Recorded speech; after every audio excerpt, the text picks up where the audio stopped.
By the powers vested in me, I will provide the find out to your fuck around.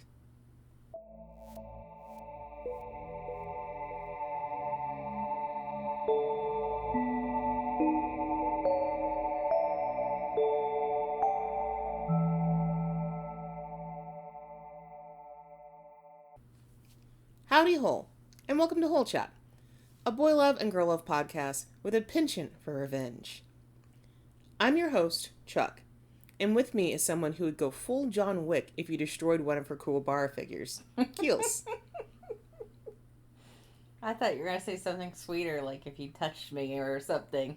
Cause I'd go full John Wick for you too, babe. Yeah, but that would involve me, getting murderated.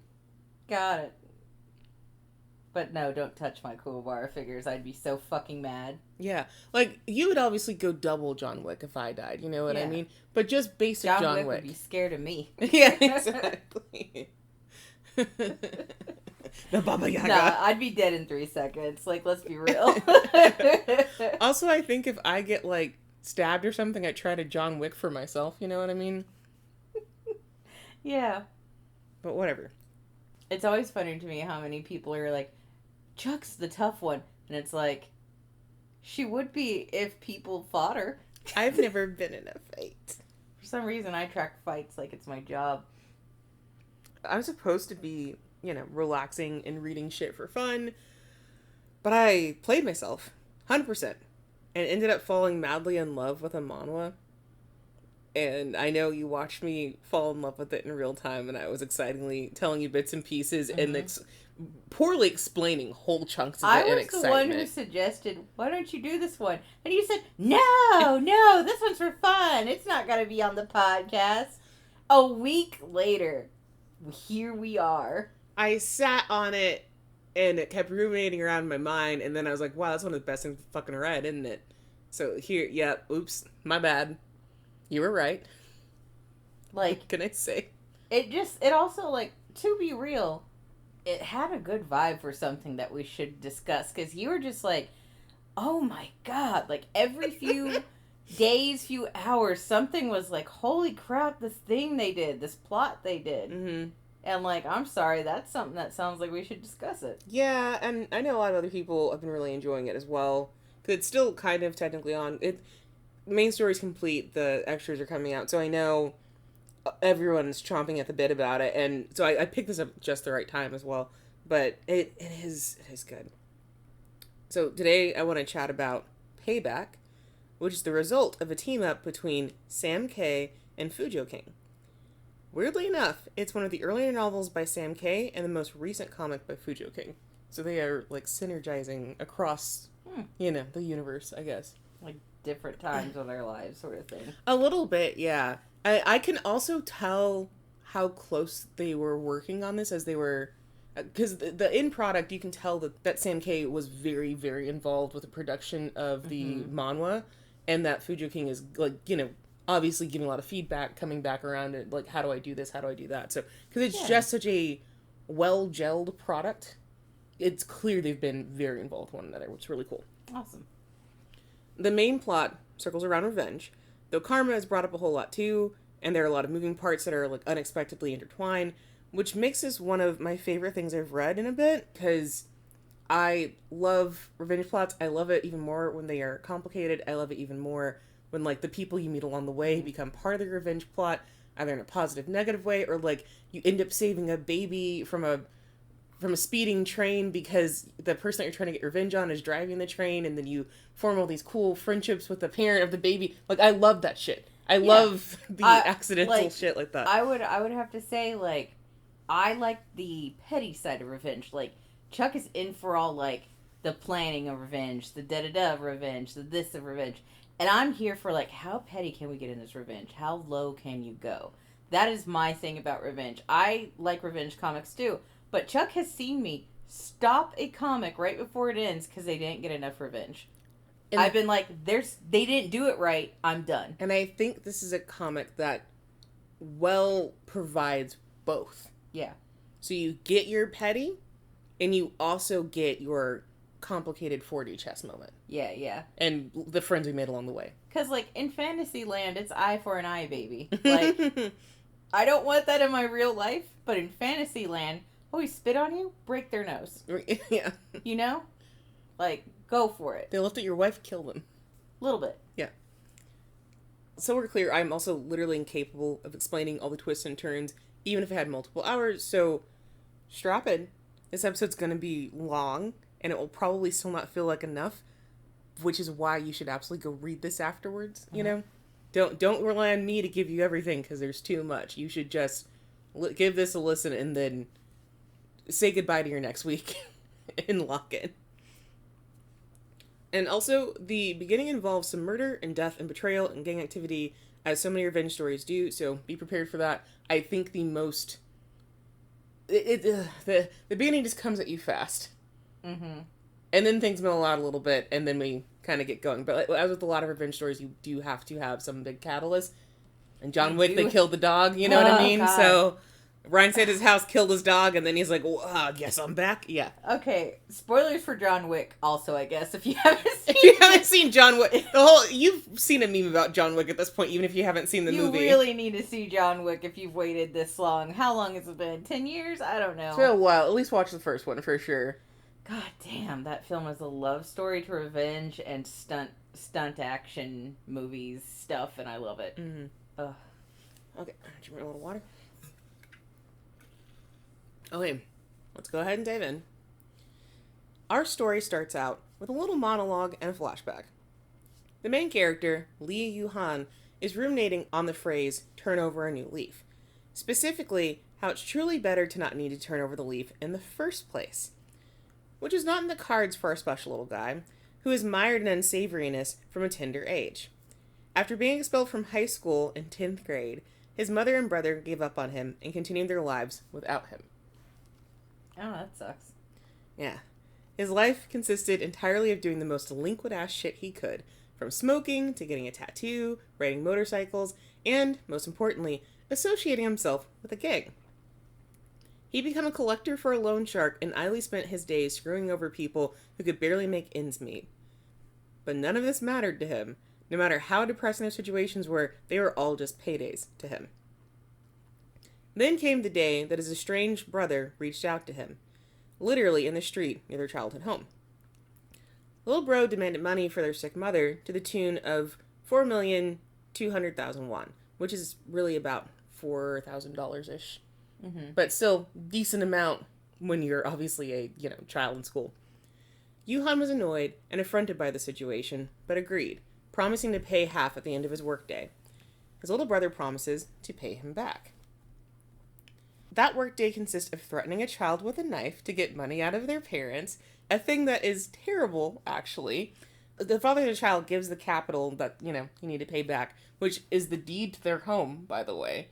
So, hey, I'm gonna possibly stab your child if you don't give me the deed to your home. Okay. But the dad then warns Yoohan that karma will catch up to him. And then Yoohan makes this comment like, if karma existed, all the bad guys in the world would be dead by now. Like, he tells him straight up, if that were the case, all bad guys would be dead. He's not wrong. Like, karma is there. I do believe in it. But, like, at the same time, like, it's like evil gets a karma skip. Yeah. Like, real evil gets a karma skip. Yeah. So, just before we get into the climax of this little flashback, I do want to show you what Yoohan looks like. Very stereotypical kind of delinquent-looking boy. Fully blonde head, wearing his slides everywhere, just kind of like a casual look to him and whatever. He is quite pretty in a very specific way. He's a very handsome young man. Yeah. And here's him chatting with his brother. How old is his brother now? Like, high school? Brother's in middle school, I believe. Middle school? Yeah. At this point. Here's him with a knife threatening this child. Jesus. And he does specify that he usually doesn't go that hard. Like, he normally just, throws shit around their house or does whatever. He never normally threatens somebody's life, especially a kid's life. But, He needs the money. To him, a job's just a job. And he's like, well, it was going to be easier and faster for me to do it this way, so I did it this way. I get that. Like, I kind of get it. Like, when a jerk or an evil villain is like, I'm kind of doing things to get this shit rolling, I kind of get it because, like, hate to say it, sometimes you want to be organized even if you're a villain. Mm-hmm. You're like, I don't have time for this. I have, like, a meeting at 10. So, like, I'm just going to threaten your mom. I will say in this case, he does have to meet up with his brother. And so that is, like, the thing that he has to do that afternoon. So he does have a responsibility. Mm-hmm. So, yeah, there is something there to say he did need to rush more than normal. Mm-hmm. Because usually he might be like, if I get in at 6, it's not a big deal. Like, I just live with my lover in my apartment. Who cares? Whatever, you know? Yeah. So that afternoon, Yoohan, money in hand, goes to rendezvous with his brother. As he passes over the cash, his brother gasps, eyes wide, and fixed at a point just beyond Yoohan's shoulder.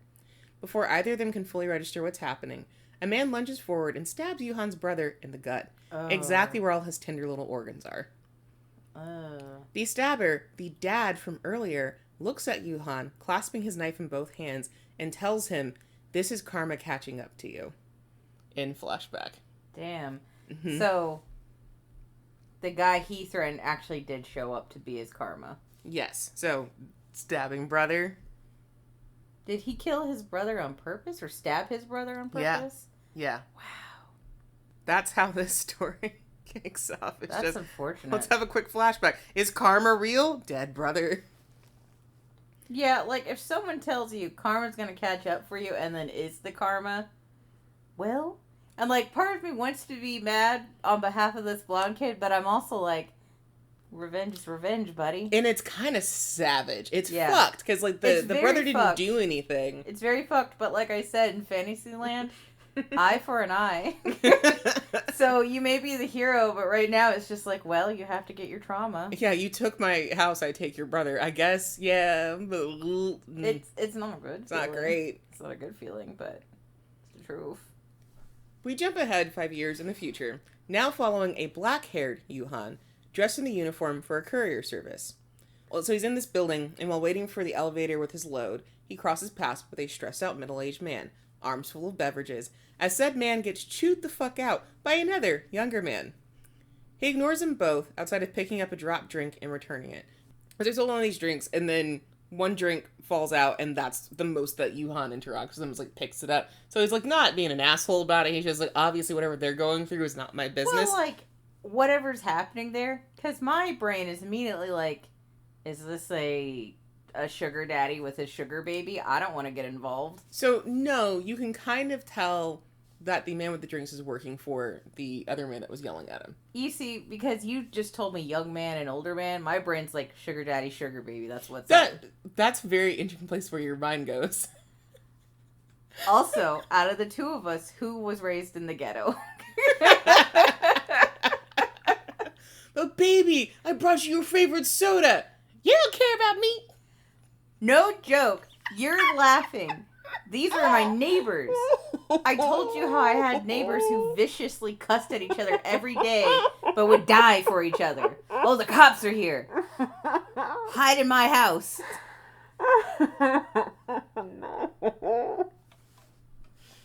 Oh, man. Well, no, not a sugar baby and his sugar daddy. Just a poor middle-aged man trying to do what he needs to do. But so all he does is like hand back the drop drink and then is otherwise checked out of their business. And then he rides up the elevator with this man, a talent manager, who is one, thankful that Yoohan doesn't seem interested in leaking negative gossip about his client, and two, pretty interested in the face Yoohan's rocking. Like, oh man, I'm so glad he doesn't want to spread rumors. Hey, he's hot. So, idle stuff? Yeah. Yeah. In that vein, that talent manager kind of thing. So he's like, yeah, don't tell anybody because he's a really famous actor. Don't spread that around. Also, are you looking? Has anybody talked to you yet? Have you been scouted? like full professional. Like, oh man, you're hot. Mm-hmm. But ultimately, Yoohan doesn't care and steps out of the elevator without another word, as a manager calls after him to wait and please meet with him later. Oh God. I like how determined the manager is, I guess. I do too. He's a secret fave of mine. Yoohan continues with his work, idly thinking back on the manager's client, Song Myung-shin. He remembers him from their time as lovers, back when he was still trying to break into the acting industry. So that was his lover, as in for real? Mm-hmm. They have seen And he each other's just holes. saw him? Yeah. Oh, wow. Yeah, they've seen each other's holes. He also remembers Myung-shin stealing all his money and running off. Jesus Christ. But he doesn't care. Yoohan's just mildly surprised that he changed so much. After all, it's taken years for Yoohan himself to change. At this point, Yoohan doesn't really care about anything at all. And as a side note, too, Myung-shin is referred to as Song Yoohan, which is interesting. What an interesting stage name to have. Using your family name and then Yoohan, the name of the main character in this. Fascinating. All right. Your ex-lover. He continues about his business, making his way to the parking garage of Dream Entertainment. Yoohan comes across Myung-shin yet again, though this time he's a few rows away and in deep conversation with another person. He's full and ready to ignore, as he was before, until he hears a specific word that causes him to flinch. Jiwaja. Myung-shin and the mystery dude are discussing some high-powered director and his quest to find someone associated with Jiwaja and a rabbit, and that paid him, the high-powered director, paid him like $20 for sex before disappearing forever. That sounds like a really weird Cinderella. Mm-hmm. This is really only important for you, the reader, because Yoohan absolutely forgets all of this, immediately. It's enough to make him stop, and then he goes, never mind. Well, Jiwaja does kind of trigger a memory in him for a second. Oh, okay. Where he's like, oh, that sounds really familiar. So that's what has him stop. And then certain parts of this sound kind of familiar, but his brain's not connecting, and then he does kind of, push this aside for a really long time. But this conversation is really Myung-shin talking about the director, talking about, oh, yeah, he's looking for blah, blah, blah, but shouldn't he look at me instead? Because I need a sponsor, and I'm trying to try and get with him. So he's very much talking about whoever this high-powered man is. I need to see if he can, if I can get with him to, help whoever he is, I've already determined he's not worth fucking. You would not be wrong. He's a douche here immediately.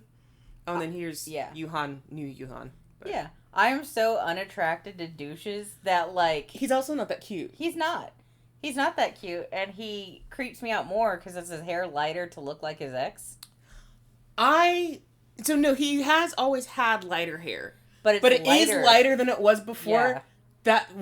Good catch. He took his name, and he also is, trying to take his look. Yeah. Man, you caught on to that fast. Great. So what does catch Yoohan's attention, and sticks with him, is Myung-shin touting how fearless he is since, he almost got stabbed once. So, the Myung-shin and his dude are talking about, trying to get the director, and the dude's like, well, the director's a pretty scary guy. And Myung-shin's like, oh, no, I was almost stabbed once, and so I can handle anything that this, director throws at me kind of thing. He then describes how 5 years ago, he was living with some worthless thug, and a disgruntled man came to his home and threatened him with a knife. Myung-shin then convinced the man to go stab the thug's brother instead, because that death would be significantly more devastating than his own. Oh my god, what a coward and an evil villain. And as for what happened afterwards, Myung-shin has no idea, and he doesn't give a fuck. He couldn't have called the police or anything since he himself committed theft immediately after the incident. He recounts all of this. Oh, it's funny personal lore. Dog. Mm-hmm. Okay, there's being a criminal because you have to. There truly is. And then there is being, a coward criminal. Honor among thieves, yo. Wrong. Well, this is just, sociopathic. Yeah. Truthfully. I'm go kill this dude's brother. Well, it's the levels of, if he had just said, oh, no, I'm just here stealing something. I don't know who this guy is, blah, blah, blah. Or I'm just, in it for the money and then had left. That could have been a reasonable thing to say. But specifically, go find his brother, actually. Yeah. That's sociopathic. I'm going to say it right now. This dude's in the wrong. But, I've never been wait, I have been stabbed. And I've been threatened to be stabbed. Okay. In my life, I never sold someone out. But it's not an uncommon thing to be begging for your life. So, part of me is you did that bad thing. That's awful that you did that bad thing. But the fact that he's telling the story like it's a funny story, it's you have no remorse for it. No. Because again, like, bargaining for your life when you are in a dangerous situation, I really don't feel like I'm going to judge the person. I'm not going to appreciate the cowardice. Like, if someone was, like, next to me and was like, please stab her instead, she's older than me, she should die first. I don't appreciate that comment, but in a moment of being truly terrified, I feel like I understand. Mm-mm. But this is the face. He's like, oh, man, that's crazy. Yeah, he looks way too casual as he's telling the story, as if it's just super fucking chill. And, like, in his defense, he was scared. I totally get that. I'd be scared if somebody showed up with a knife to my house, too. Yeah, but like, that's the thing that offsets this, because if we had heard this story told a different way, like, where he's regretfully being like, I don't know what happened, but I told this dude to go stab someone else, like, that's different. Because I also think if somebody's trying to stab me, my next thought wouldn't be, go stab a child. That's not what I would say either, but again, like, people say some weird shit when they're scared. Is that fright or flight bullshit? And again, I'm not defending him. I'm just saying, like, in another world, I could maybe pity him and understand him a tiny bit. But I can't understand him at all, because there's no remorse. Yeah. Like, I've had people threaten to stab me. I've been stabbed before. I've never bargained with someone else's life. Mm-hmm. I've offered my money. I've offered to do homework. Mm-hmm. But, like, I'm not offering up my friends or my family or someone I love. So I feel like this is a skill issue. Yeah. You know what I mean? Should have said he was a thief. Mm-hmm. Turn over a new leaf. That's what Yoohan thought he'd done by completely separating himself from his thuggish ways and living honestly for the past 5 years. But in that moment, young Shin's laughter overpowers his resolve, and anger overtakes him for the first time in half a decade. Gosh. As anger courses through Yoohan's veins, the talent manager from earlier happens upon him and excitedly offers out his card. Yoohan takes it, agreeing to meet as soon as that evening. Because the old Yoohan is back, and he's got a plan. This is his I'm thinking I'm back moment. Yeah. No, like, you said he's back, and I totally actually thought of the I think I'm back, from John Wick. And so, one thing I didn't write down, but is also going on, is when Young Shin is, like, having this conversation, they finish the conversation up, and then the dude that he's talking to is like, hey, shouldn't you hurry up? You're gonna be late. And he's like, yeah, but I need to be late so I can fuck over my manager. Okay, same time he's saying that. So, yes, I killed this person's brother. Yes, I took his money. Yes, I don't respect him. Yes, I also want to fuck over my manager. Okay. In under 10 minutes. You see, like, this is the point where I'm like, I might have been like, I have to put the book down for a pause. Because the fact that this dude didn't go over and murder that young man, I would have murdered him. It's fantasy land again. Eye for an eye. Time to kill you. But I already know he's going to 4D chess it, and it'll probably, hopefully, be satisfying. There is a reason also why he wouldn't have been able to do that right in this moment. That we will unravel in a second as well. Why he couldn't just kill this dude? Why that wouldn't have even been capable for him to do in that second. I mean, like, I'm saying go kill the guy. But in reality, if we met our world's greatest enemy in front of us, could we really pull that trigger? Or, like, take that knife and kill someone? I don't think so. Like, I think it would have to be Hitler himself appearing before me to make me actually willingly kill someone.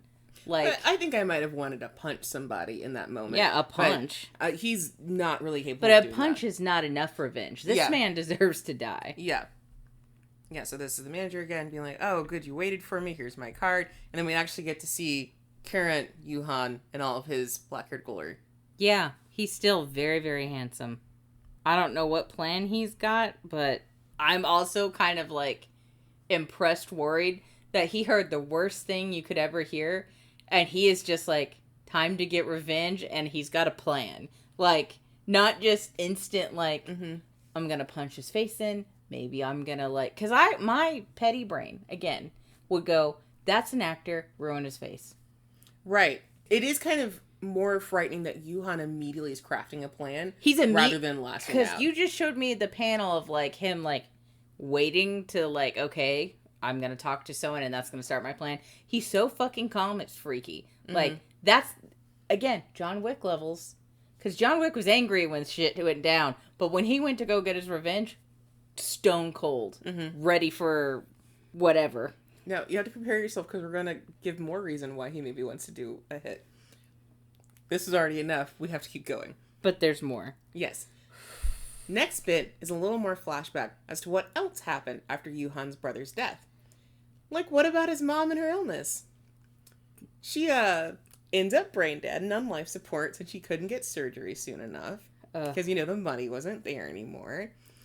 She does eventually die, but not before Yoohan spent a mint on keeping her on life support. Question, did the guy who stabbed the brother, did he also go to jail? Or do we never know? We never know.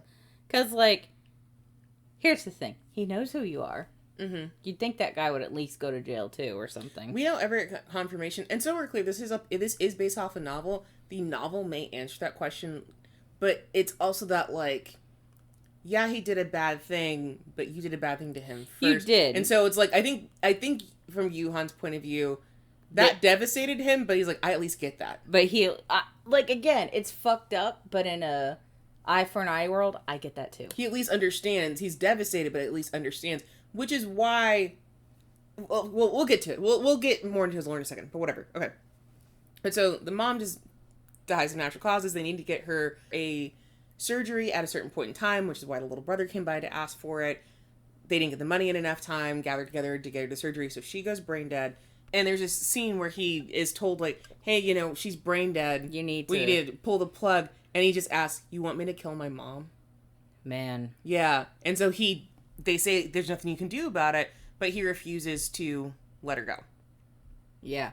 I mean, like, that's the hard choice about being left responsible for this sort of thing. And he just buried his brother. Yeah. So he just buried his brother. He's fully responsible for this. He doesn't want to let her go yet, and so he pays all this money to keep her on life support.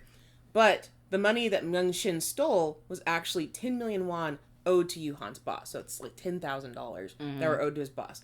Which, of course, eroded any trust the boss had for Yoohan, essentially getting him fired and putting him into debt just to that. Mm-hmm. But Yoohan put himself on the hook for another loan as well to pay for his brother's funeral and his mother's medical expenses. Mm-hmm.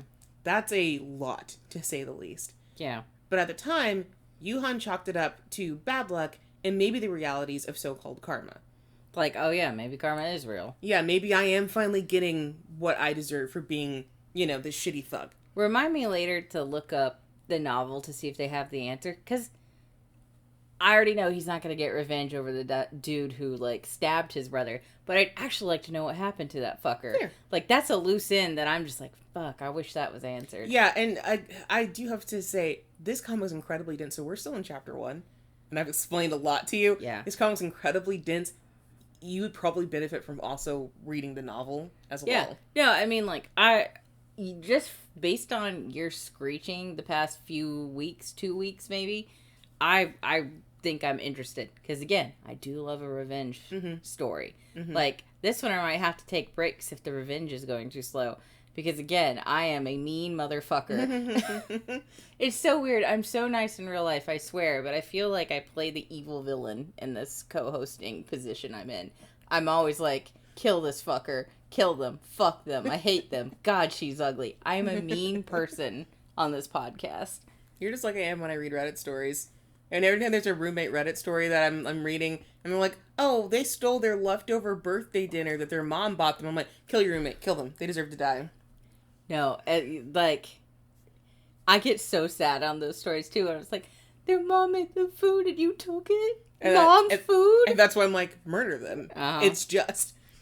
This is my Reddit stories. I get so fucking passionate about something that is, like, nothing in the grand scheme of things that I have no real relation to. This is also completely fake. Yeah. Yeah. So, Yoohan had dedicated himself, since all this shit went down, to turning over a new leaf and starting fresh, but made certain to carry with him the guilt and responsibility of his family's death. Like, what does that mean, made certain to carry it with him? He legitimately reminds himself that he is the reason why his mother and his brother are dead. Oh, bro, every day. Bro, you're fucked up. Yeah, uh-huh. You're so fucked up in the worst way.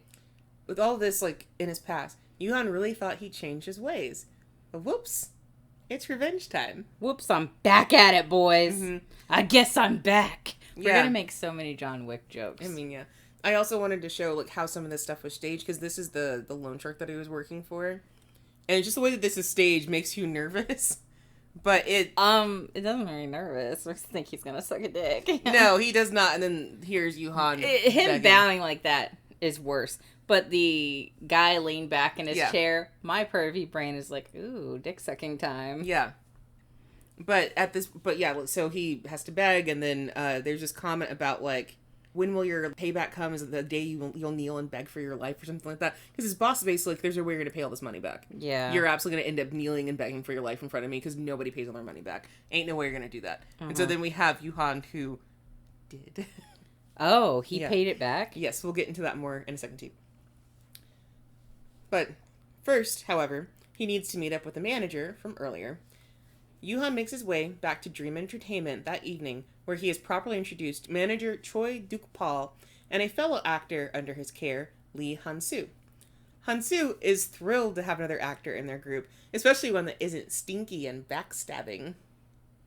Manager Choi and Han-soo do a camera test on Yoohan, and are even more excited afterwards. You okay? Sorry, I was just trying to understand that sentence.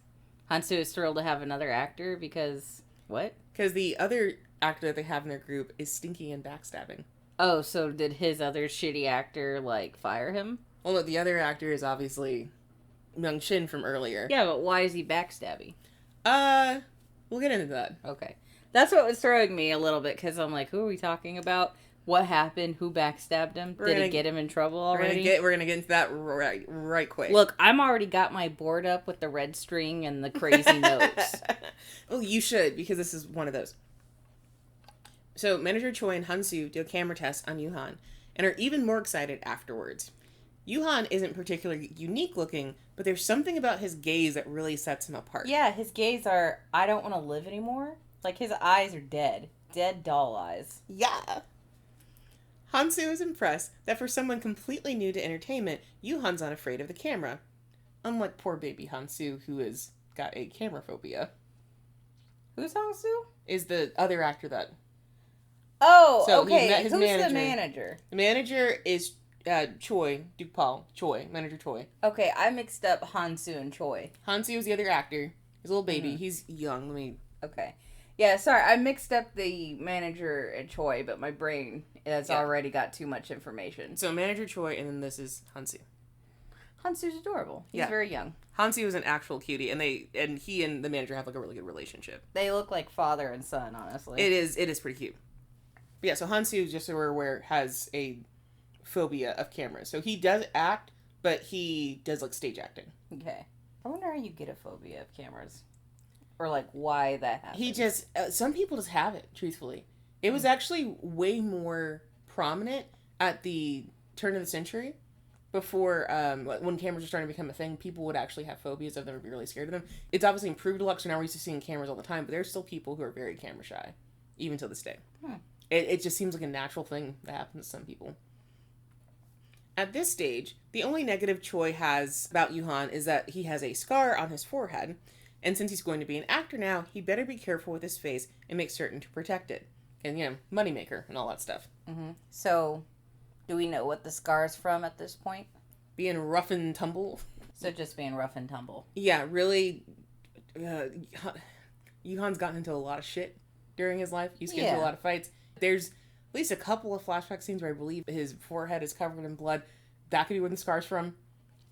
He just gets into it.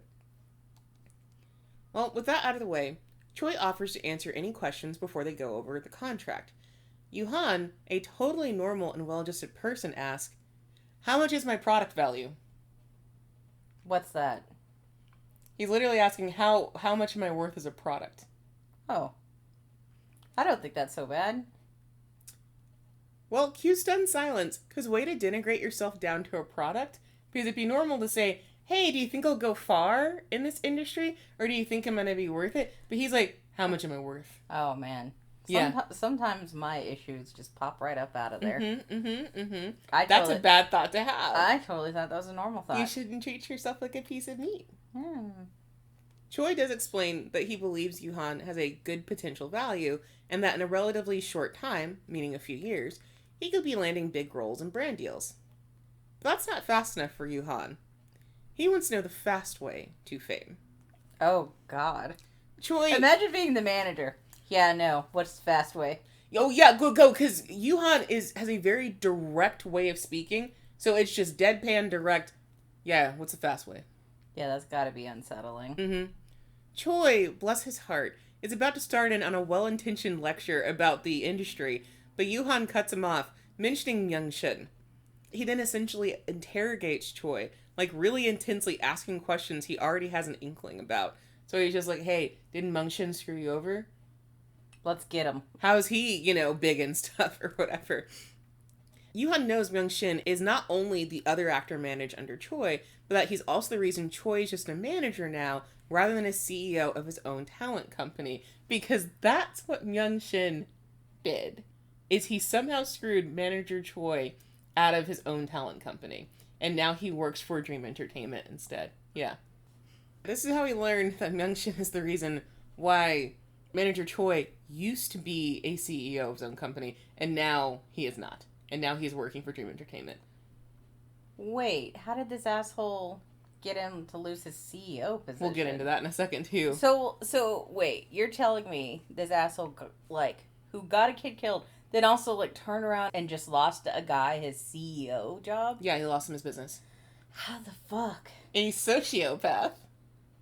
What's wrong with him? Girl, if I knew, I swear, if I knew, I would tell you. But so, Yoohan isn't kind of interrogating about this and being like, hey, did this happen to you? And he's, looking at different things about him and picking up, how... He's reading him for filth. Yes, exactly. Yoohan can sense the pent-up anger behind Choi's answers, and he keeps pushing forward.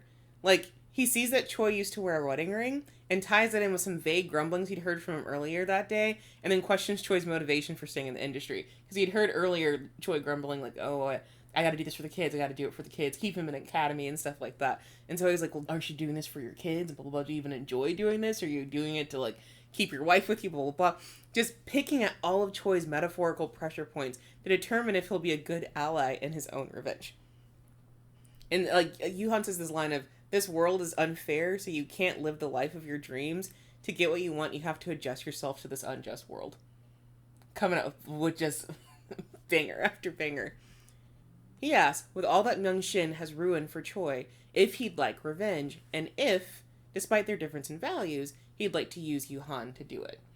Because at this point, Yoohan can clearly see, Choi should get revenge, but he seems like a nice kind of regular guy, but I'm ruthless.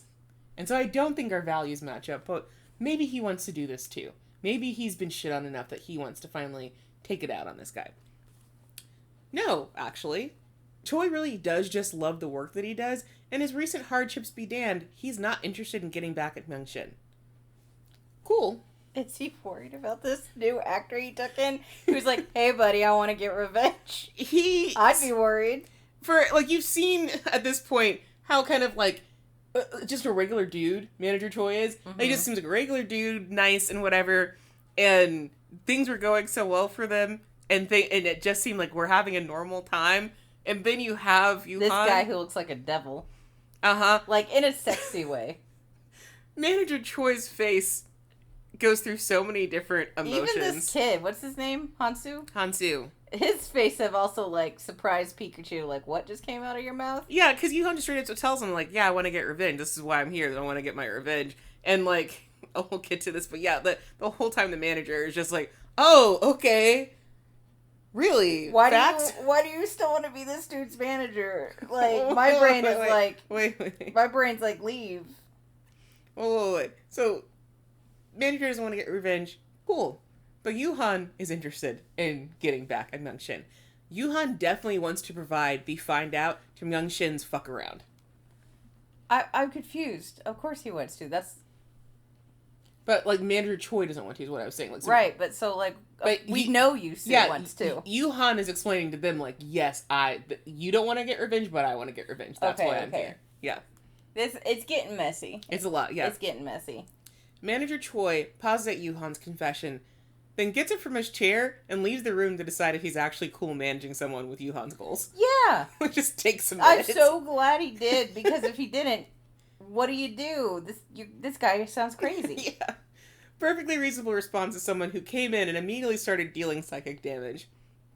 Hansu, left alone with Yoohan, gives more exposition as to how much Myung-shin sucks. By industry standards, not just, Yoohan's personal situation. So Myung-shin is a grade A asshole that screwed manager Choi out of his company and stole several hundred million won. This is like God, $300,000. This guy has got a stealing problem. And he's also stuck up and pretentious and fully believes his worth is far above others. Like, homeboy legit committed some level of fraud, but is still out here causing problems and actively trying to get Choi fired from his second chance career. He thinks his shit don't stink. Yeah, so he... Wait, and the manager works for him even though this dude stole from him? Didn't have a choice. Okay. So the situation was, Choi owned an entertainment company. He had several actors under him that he was managing and stuff like that. And then Myung-shin was one of the people that he was managing. And Myung-shin at one point said, hey, I'm going to re-sign my contract with you. I want my talent bonus up front or whatever. Like, you get a contract bonus or whatever. I want that up front. And so Choi's like, yeah, I'll get that to you up front as long as you stay with their company. He gives him the bonus, takes out a loan to do it. And then Myung-shin leaves because he'd actually signed on with Dream Entertainment. That's insane. And then manager Choi was like, well, I'll get the money back. I'll just, sue you or whatever. For some reason, Myung-shin had a great lawyer that he shouldn't have been able to afford. And then was like, well, you were mistreating him the whole time. So he's got someone backing him. Yes. And so then manager Choi was only able to get back a fraction of the amount of money. And so he bankrupted himself. Okay. So and lost his company. The creep also has another creep backing him, which makes him more complicated. Yes. Gotcha. So then manager Choi's like, I only know how to manage. I've been doing that for years. This is my career. And someone at he knew, I think somebody at Dream Entertainment, and they're like, we'll give you a job. And he's going to just be a regular manager. Is that cool? And so that's what he did. And then they put Myung-shin with him. And I'm like, girl. So you already see this pattern of Yoohan's situation sucks. And then you're like, other people's situation seems to suck as well. Because I feel so bad for the manager. Yeah, this kid is a terror. A terror. Yeah. I don't know what to call him. I can't even cuss. He's shocked me so much by his audacity. His audacity. Yes. That is absolutely the situation here. So, like you're saying, Myung-shin definitely has someone powerful backing him. Or this is what Yoohan's thinking at this point. He hasn't been told shit. That's what I would be he's, thinking. Thinking that's what the situation is. Because actor or not, Myung-shin's still relatively low on the totem pole, and he shouldn't be able to get into this much trouble without fucking with his reputation. Yoohan suggests that Myung-shin must have a sponsor, surprising Han-soo with his knowledge of entertainment industry. False. He knows nothing about the entertainment industry. He's just from my thuggish background, if you're able to get away with this much shit, somebody must be bankrolling you. Yeah. That's why I immediately was like, oh, someone's backing this shit. Mm-hmm.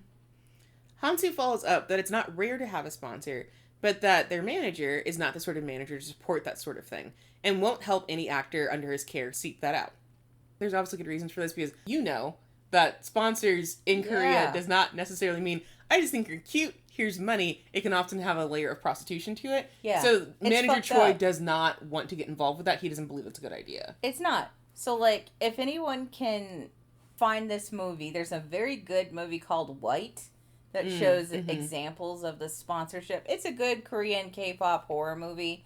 This girl finds out that another girl from another group was getting tormented and sponsored and bullied by her own band. She was just going through everything that could happen. She died, became a ghost, and is now haunting this new band where the main character is also basically going through what that girl went through. So, tragic, scary, fun. Funny as hell at points, too.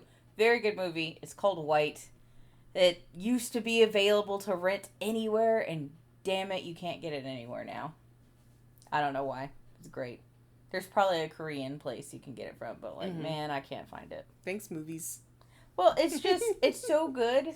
And so, I feel like if you want to see an example of what they make these people do, a lot of these K-pop idols do, watch this movie. They go over it. Yeah. Well, this is not quite that level of complicated. It's a little more straightforward. It's just acting. It would help if you had a sponsor. If you don't have a sponsor, it can be kind of dodgy for you. That part's not that complicated. Yeah, but the manager won't do the sponsor because of that shit. Yes, yeah. Han-soo's being like, well, he's not going to do that, so if you want one, you can't go to him about it. Well, no worries. Yoohan will handle getting his own sponsor, he says matter-of-factly, despite having zero fucking experience in entertainment. I like the spirit he has. He does have the spirit.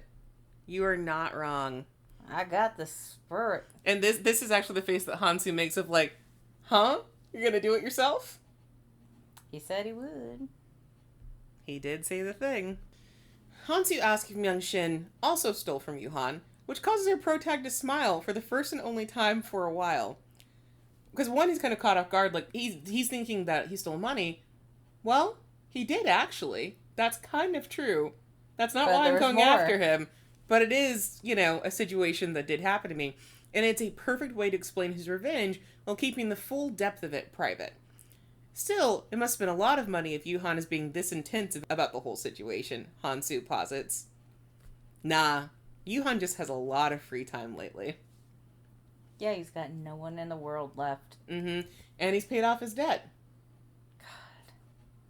So what else is he gonna do? Do we ever hear from the people he borrowed money from again? Because I'm impressed he paid off his debt. You actually do at the end. That makes sense. Stoked. I was really stoked. Because, I'm sorry. If I thought a fucker wasn't going to pay back the debt and then he totally did, I'd be like...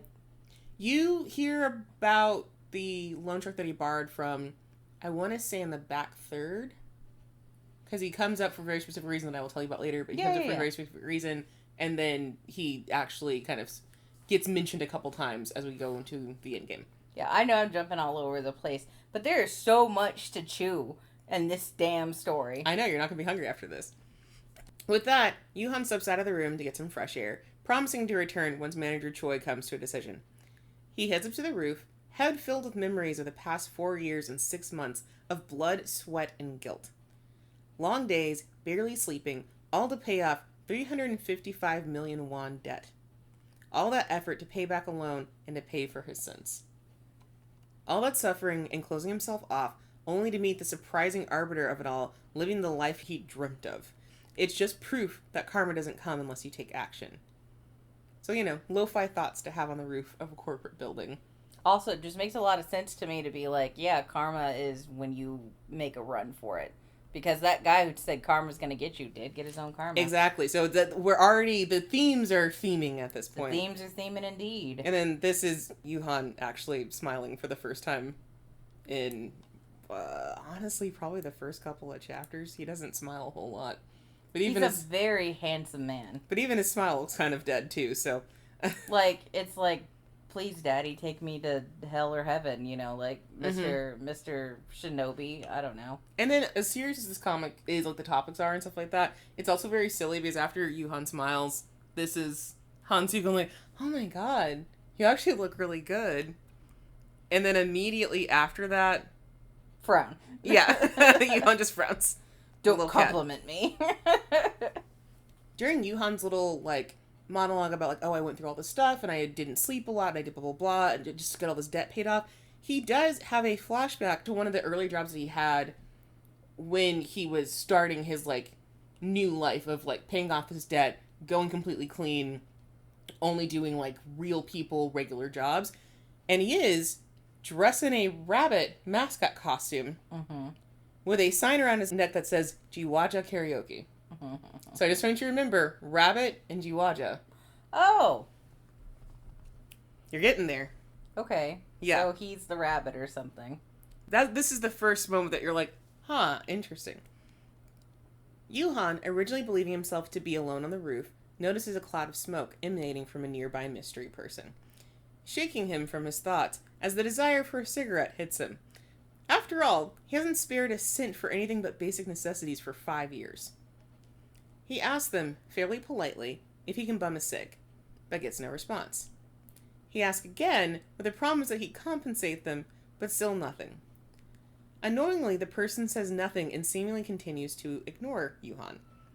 But then the mystery person, a gentleman in a three-piece suit, sans his jacket, takes a step forward, then throws his half-smoked cigarette to the ground, right at Yoohan's feet.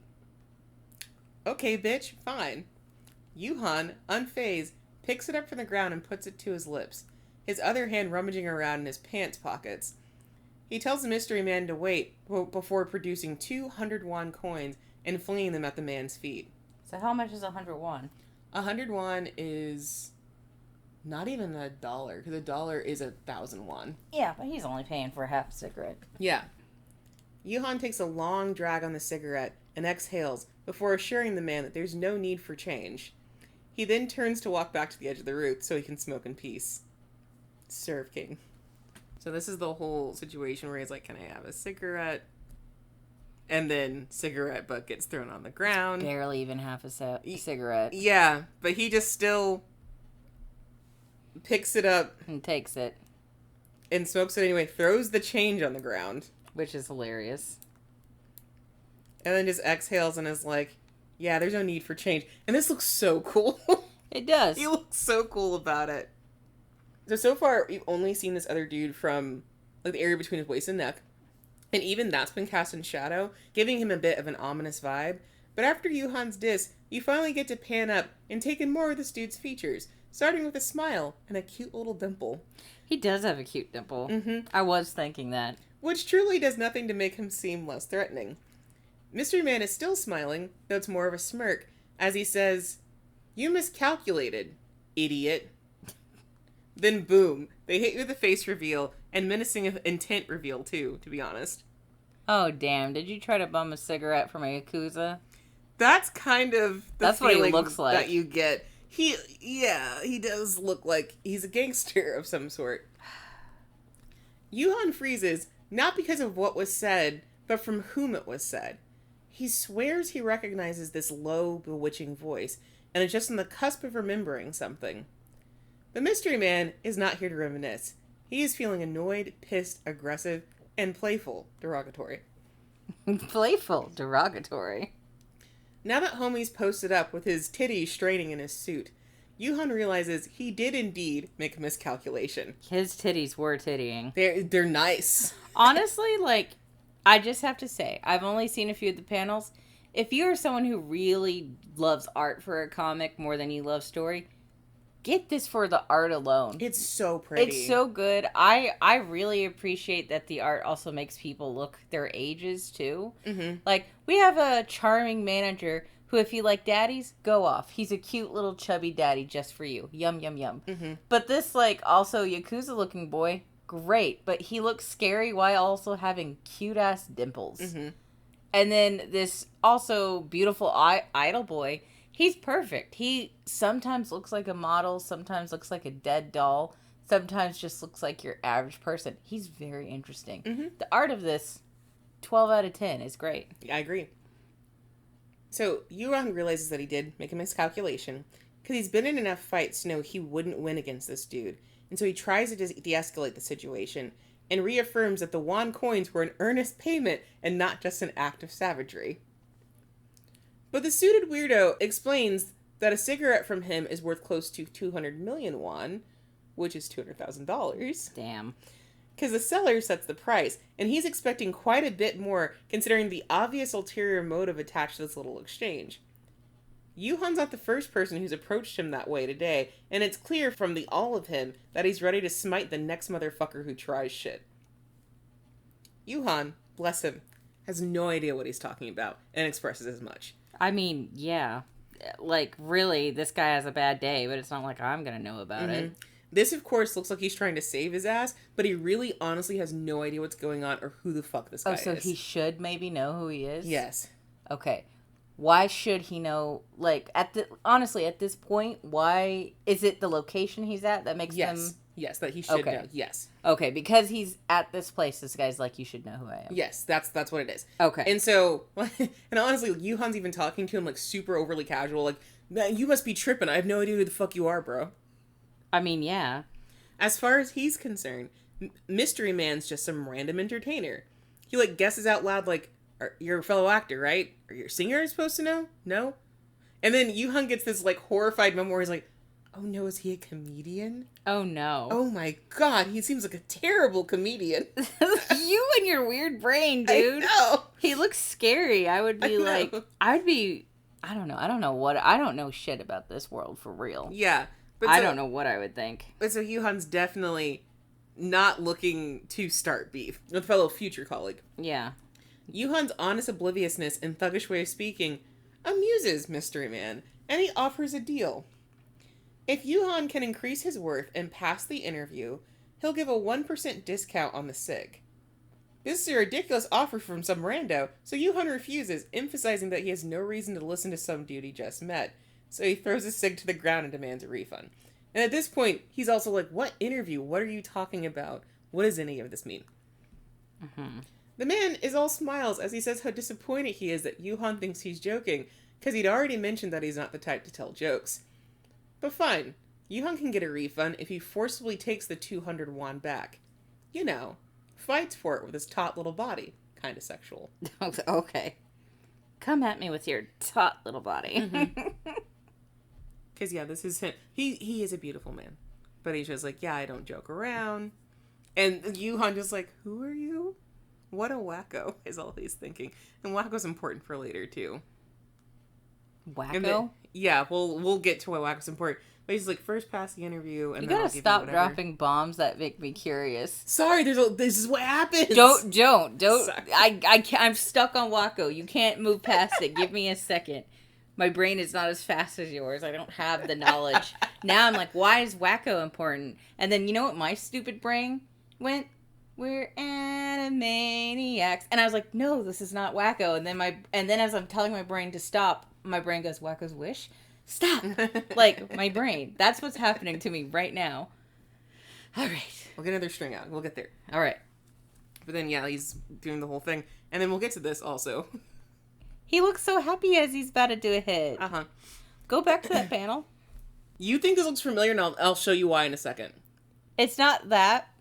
Beautiful art, but, like, hands aren't perfect. Which I don't think is a bad thing. Hands suck. This is not the best the hands look here, but they look better later. Right. So this is, we're still in the first chapter, by the way. Jeez. This is the first chapter? This is the first chapter. This episode's gonna be, like, 2 hours. This is the first, this might be the second chapter now, but we're still very early. Okay, at least we're in the second We're super chapter. early, okay? So give it, yeah. Again, I'm not mean-mugging, but the hand threw me off so bad because I've been doing hand studies lately, so I felt a little smug pleasure as I was like, that hand's not right. That's all that was. I'm also pretty sure that the artist was referencing something, and that's even why that looks that way, but we'll get to that in a second. Which is even funnier, but that's why I was distracted, because I had a stupid egotistical moment of going, my hand skills are improving. Mm-hmm. Well, Yoohan's body tenses as he knows he's being challenged, and at his core, he's a delinquent with an attitude. But Manager Choi had just told him to protect his face, so with a massive effort, Yoohan unclenches his fist and turns away. The mystery man calls him out on wanting to protect his face, since Yoohan doesn't look like a coward. Mm-hmm. Then there's a pause, and suddenly the weirdo is rushing Yoohan, arm pulled back and ready to strike, right in the moneymaker. Oh, man. They scrap for a bit, Yoohan trying desperately to protect his face, as this crazy motherfucker keeps pushing forward and punching. Mm-hmm. Nevertheless, Weirdo manages to land a solid hit to Yoohan's face, knocking him to the ground. Mm-hmm. He then kneels and grabs Yoohan by the throat. Sexy. Using his other hand to examine Yoohan's face. I hope Yoohan gets them. Dragging his thumb across her protag's lips. He then continues to hold Yoohan like this, hand on neck, thumb to his lips, though he seems less aggressive and more gentle. Horny. Why is that happening now? Great Why question. did you change your mind?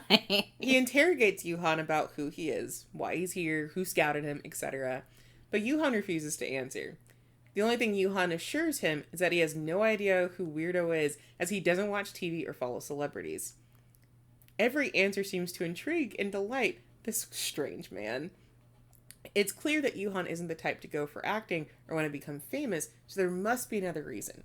You don't watch TV, you don't follow idols, you don't know who I am, you don't really know where you are, it seems like. Why are you being an actor? That's so sexy of you. So, because he's got some mystery, this guy's like, lol? Yeah, immediately interested. But yeah, here he does end up getting Yoohan in the face. And then is, let me grab you by the throat. And touch your lips. Yeah. He split his lip a little bit, right? Yeah. I hope he gets a hit back. But then, yeah, like this, it goes from, I've got you by the neck to being like, I like that glare of yours. Yeah. Horny. He is horny about it. He wanted to hit someone today. He was having a bad day. Also, this is why I think that the fist looks bad. That's funny. That's exactly what it looks like. She copied a meme. Take it back. They probably can do hands just fine. Yeah, because the hands in this are really good. But so, But, like, that's what was bothering me, Yeah. because I was like, your hands look strange for the rest of the art. Right, so all the art looks really good, and then the scene where this, strange man is going to punch Yoohan initially, it looks just like a Pepe the Frog meme, where Pepe is leaning back to, like, clock somebody, and so it's, like, shot for shot that, and that's why I think that scene looks a little weird, but it's really funny, because I knew exactly where it came from. That's funny. But, so, this wackadoodle kind of dude still has Yoohan by the neck, and, like, is, caressing his fucking lips still as he's just, like, kind of gazing at him and shit. Yoohan slaps his hand away and tells this weirdo to mind his fucking business. Thankfully, Yoohan's now damaged phone rings, breaking the tension between the two. It's Hansu, calling him back to hear Manager Choi's decision. Unfortunately, Weirdo's got a weird, and he pulls Yoohan's phone out of his pocket and puts it on speaker, and instantly becomes privy to all of Yoohan's business, because damn if Hansu isn't a talker. Mm-hmm. And so he gets to hear, like, yeah, hey, Manager Choi said they'd be totally cool to take you on and helping you with your revenge or whatever. He seems to not mind. You need to come downstairs and talk to us about it. And poor Yoohan's just like, God fucking damn it, kiddo. So now he knows. Yeah. Yoohan slaps the phone out of Wacko's hand and finally manages to get out from under him. Wacko tells him again to pass the interview with a promise of a discount, or, if Yoohan so desires, a sponsorship. To help with this little revenge. Like, I'll take care of you if you want. Hey, he got a sponsorship, maybe. Yoohan rejects the sponsorship offer as he doesn't need the help of Wacko specifically. This serves to further intrigue Wacko, and he offers half off the cig to know exactly who Yoohan is gunning for. Because if his support is seemingly not good enough, Yoohan must want someone specific. And so Wacko starts becoming a thing because this is what Yoohan starts referring to this guy as. So he has a name. Yoohan is... Sorry, I haven't heard Wacko in such a long time. My brain did, like, I ran into a wall. That's fine. So Yoohan doesn't know this dude's name for a weird amount of time. Funny. And so he starts calling him Wacko. I mean, like, if you don't know a fucker's name because they won't introduce yourself, what else are you going to call them? Right. But there is a reason why Yoohan should know this dude's name, and so it's a little bit like, yeah, he's a wacko, but also you're being really dumb right now. But so the Wacko asks, like, hey, you must want someone specific if I'm not good enough. Yeah, Yoohan wants the same sponsor Young Shin is gunning for. Executive Director Yoon. Wacko smirks. Yoohan rejoins Manager Choi and Hansu, immediately getting scalded about his face, and then questioned as to what psychopath of a coworker is roaming the halls of the company throwing punches. Because he just says, yeah, some weirdo on the roof, like, punch me. I mean, he's not wrong. He's not wrong, but also, ultimately, though... Do they believe him, at least? They're freaked out, but they don't know what to do about it. It's like, who's in here? Did somebody get into the office kind of thing? Is what they're wondering. But yeah, sorry, that's where he's, like, asking, like, what's your name? And then also, Yoohan bites him. Good. If you can't hit him, bite him. Yeah. Well, I'll explain to you why I saved a picture of the phone later. The phone feels like a character to me, is what it is, but... Does he keep this broken phone forever? Yes. Figures. So, yeah, I took a shot of the phone because the phone becomes kind of a character because you see the phone a lot and the phone's broken. The phone's broken as hell. And I find that charming for some reason that we never get rid of the broken phone. They could have easily just kind of smoothed over it and been like, oh, he got a new phone or the phone just looks better next time. No, it's broken the whole time. And he continues to use it. But yeah, so here's Manager Choi freaking out like, what happened to your face? Yeah. She's like, oh, well, there's this psycho. And he ain't wrong. There was a psycho. Mm-hmm. So he just accepts that it's okay that this kid wants revenge. Yeah, he's just kind of like, hey, I'm here to manage people. I do think that you have a lot of potential, and I want to do that. And I think I can help you at least start on your revenge journey. Everyone has their own reasons for doing stuff. We'll see if it works. Like, just something about him is like, I don't want to give up on this kid. I think I can do this kind of thing. Ultimately, though, Choi has good news because he's willing to take Yoohan on. But the path Yoohan wants to take may lead to some unsavory business with potentially dark outcomes, and so Choi feels obligated to warn him things might get messy. Precious Man has no idea who he's dealing with, and is struck with chills when Yoohan flatly assures him that he's prepared to take on everything. Yeah, I mean, yeah, it's gonna get bad. Mm-hmm. If someone's, like, revenge is not a clean business. Mm-mm. Like, he's ready. Another tense moment is interrupted by a call, this time via Choi's phone. It's a call from his boss, scheduling a private interview for Yoohan 2 days from now. The special guest Executive Director Yoon. The same person that Yoohan was just like, I need to get him as a sponsor to fuck over my nemesis. Mm-hmm. While Choi and Hansu cheer, Yoohan can't help but reflect on Wacko and his spot-on knowledge about the company's inner workings. That's fucking annoying. Like, how did he know that I was going to have an interview to pass this? That's weird. And the thought's out of his head. Boy. He's a bit of a dumb genius himbo. Yeah, he's a little stupid. He's like... He's a good type of himbo. You know what he's like? He kind of is like Roy Mustang, who, like, he was his own special stupid, but it was because he was so focused on other shit. Yes, and that is very much Yoohan's vibe. Yeah. So the three all leave the company together, since it's Choi's job as a manager to shuttle his talent around, during which we're given more Young Shin exposition. Specifically, how he likes to mimic anyone whose position he desires, and again, that he's a rat bastard. So, like, Hansu explains, like, yeah, he will copy whoever he's gunning for. Like, if he wants their position, he starts to act them. He, like, wants to basically wear their skin like a little coat. Okay, so everyone knows he copies everyone he's gunning for? It's weird because Hansu and a lot of other of the trainees in the company know about it, but, like, he keeps getting away with it, and so we're not certain if regular people know about it. Like, if people who are watching shows and stuff like that know about it. But he's, like, copied the behavior of someone, like, on a variety show. He's changed how he acts, like, with his real persona and his acting persona multiple times. He's buying expensive cars that, you know, his idol is buying because he wants to overtake them. Yeah, I told you. Like, I mean, I already knew, but, like, my brain can't handle the level of stupidity of this. Yeah. So Myungshin is just insane and is always... He's so fucking weird. I can't... Again, like... He's a fascinating villain because his villainous behavior is audacity. Yeah. Yeah, and like, so they talk about how weird he's being, and then Yoohan finally actually introduces himself, because they hadn't actually asked what his name was or anything up until this point. So he introduces himself, Hansu introduces himself, but upon, like, saying his name, it throws Hansu and Choi for a loop. Because he has that guy's name. Yes, because it's Myungshin's stage name. So do you think they even realize, oh wow, this goes deep? Well, they even found out that they have already been told that they used to know each other. Mm-hmm. And so they're like, that's super weird. Why would he do something like that? Because he doesn't seem like he recognized you or is looking for you. It's super strange. Yeah. Yoohan spends the next couple of days preparing himself for the interview. Or really, Mr. Choi is the one doing the normal prep. Going over interview questions. Question, yeah. Did they make him take a stage name then? They will eventually. We'll get there. Yeah, they do eventually give him a stage name. But yeah, because I'm like, how can he have a... Yeah, at this point, the stage name's not important because they need to see if he's actually going to get... Because Manager Choi's agreed to take him on, but then he still has to get hired by the company, which involves the interview first. So it's Manager Choi agrees, and then the company agrees, and then they will hash out the other details and get his contract and stuff. So they're doing interview prep where Mr. Choi's doing the regular stuff. Like, you know, going over interview questions, giving him lines to read, that sort of stuff. Yoohan's prep consists of quitting his job, studying his prey via acting compilations, and a secret third thing that he has for the interview. So weird. He has actually read lines in the past, in the before times when he was still dating his current nemesis, and so he's not as much of a novice as he could be. But the interview promises to be intense. For normal people, at least. Okay. The day of the interview, Hansu skips college to show his support, and Manager Choi comes in clutch with a variety of religious items to help things along.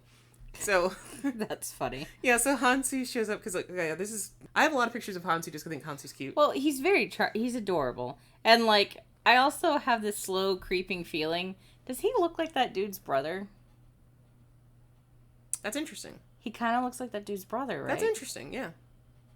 What do you mean that's interesting? It's yes or no. That's interesting. Turn off this podcast so I can domestic violence you. I'm gonna beat the black off you.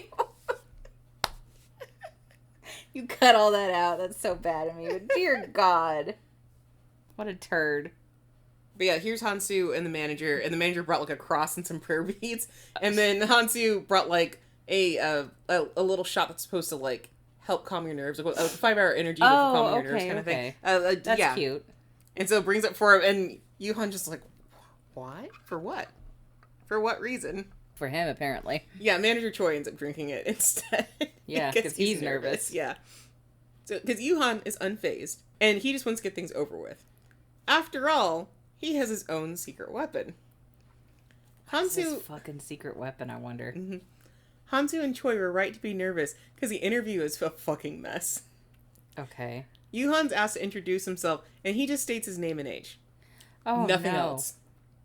Nothing else. Doesn't say not I'm from this town and I'm so excited to be here. Nothing. Oh, I feel like they should have spoken to him.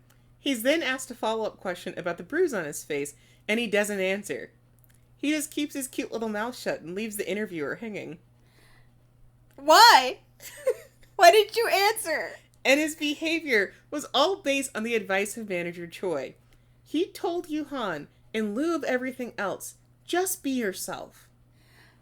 No. Too bad Yoohan's normal self is a young man with a dislike for authority. Normal self is a dog. Right, his normal self is like, don't say shit, there won't be no shit. Yeah, like not a cute dog, like a dog that defends a junkyard. Yeah, exactly, he's a junkyard dog.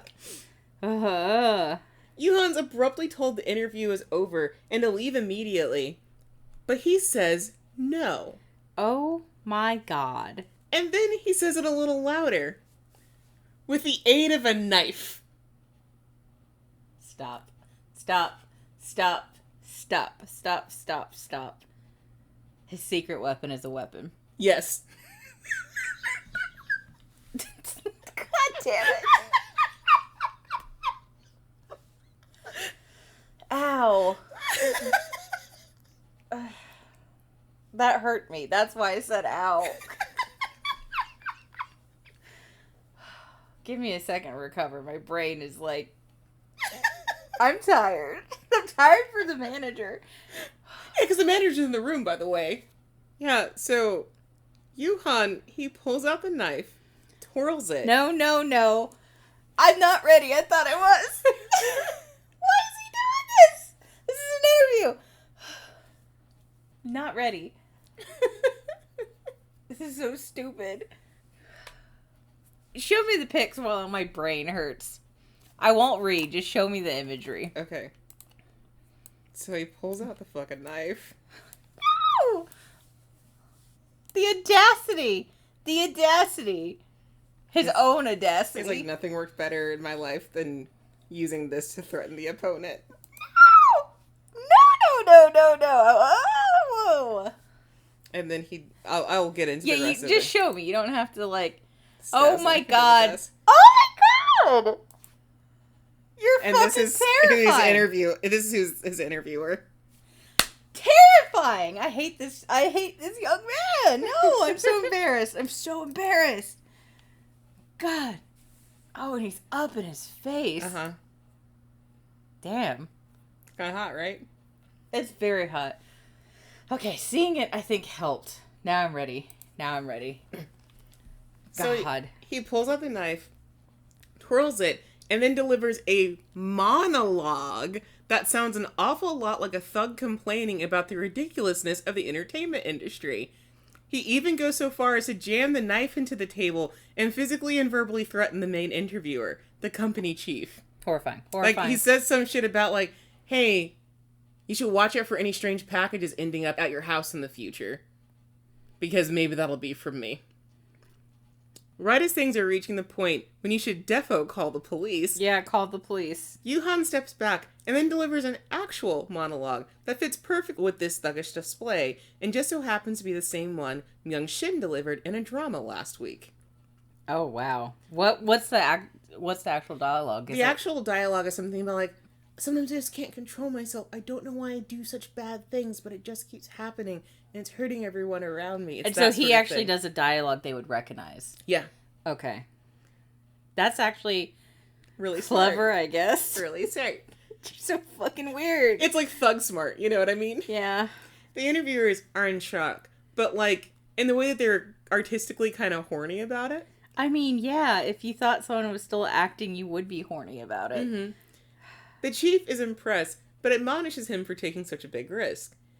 But Yoohan's really sorry, and he didn't think this would work if he didn't surprise them. Like, just as like, I'm sorry, I didn't mean to. Oh no, he turned on the charm. Yeah. What a fucker. Damn. Not that any of this matters, since a quick phone call from Executive Director Yoon decides Yoohan's fate. He passed and will be given a 1-month contract, renewal pending noticeable improvement in his acting. Which, now would be a good time to mention that there's a 2-way mirror in the interview room, and the executive director watched the whole fucking thing. The guy who punched him in the face. Yeah. Because he's clearly the director, right? Yeah. This is the point where it's revealed to you. Okay, so this is when the audience fully understands. I mean, I'm pretty sure it was him based off that phone call and fucking dumbass over here going, huh, weird that the dude knew I'd have an interview. Uh-huh. Like, that told me all I needed That's to know. what I was too. But so, like, so Manager Choi's super excited that Yoohan got this opportunity, and is like, cool, that's awesome. And then Yoohan gets told, like, put the knife away. Come fucking kill me. Yeah, but please put the knife away. Yeah, and then I forgot to clip it for some reason, but we do get a full reveal that it's executive director Yoon behind the 2-way mirror and stuff like that. Which, like, Yoohan even noticed that that was a 2-way mirror, but he's like, fuck, I don't know, I just need to get in here and take care of this. Did he know it was a 2-way mirror because of police? Yeah. Oh, of course he did. Like, but so clear, like, you finding out that this is executive director Yoon and, like, that he and Wacko are the same person, this isn't spoilers. You are meant to know this now, even though Yoohan won't find out for weeks. That makes sense that we're meant to know this now. Mm-hmm. Because, like, this just makes it more fun, honestly. Truthfully, this is, to me, one of the main comedy points of this is him not figuring it out. Nevertheless, Yoohan's officially a part of Dream Entertainment and one step closer to revenge. Hansu and Choi are stoked and are excitedly deciding where to take Yoohan to celebrate when the bitch shows up.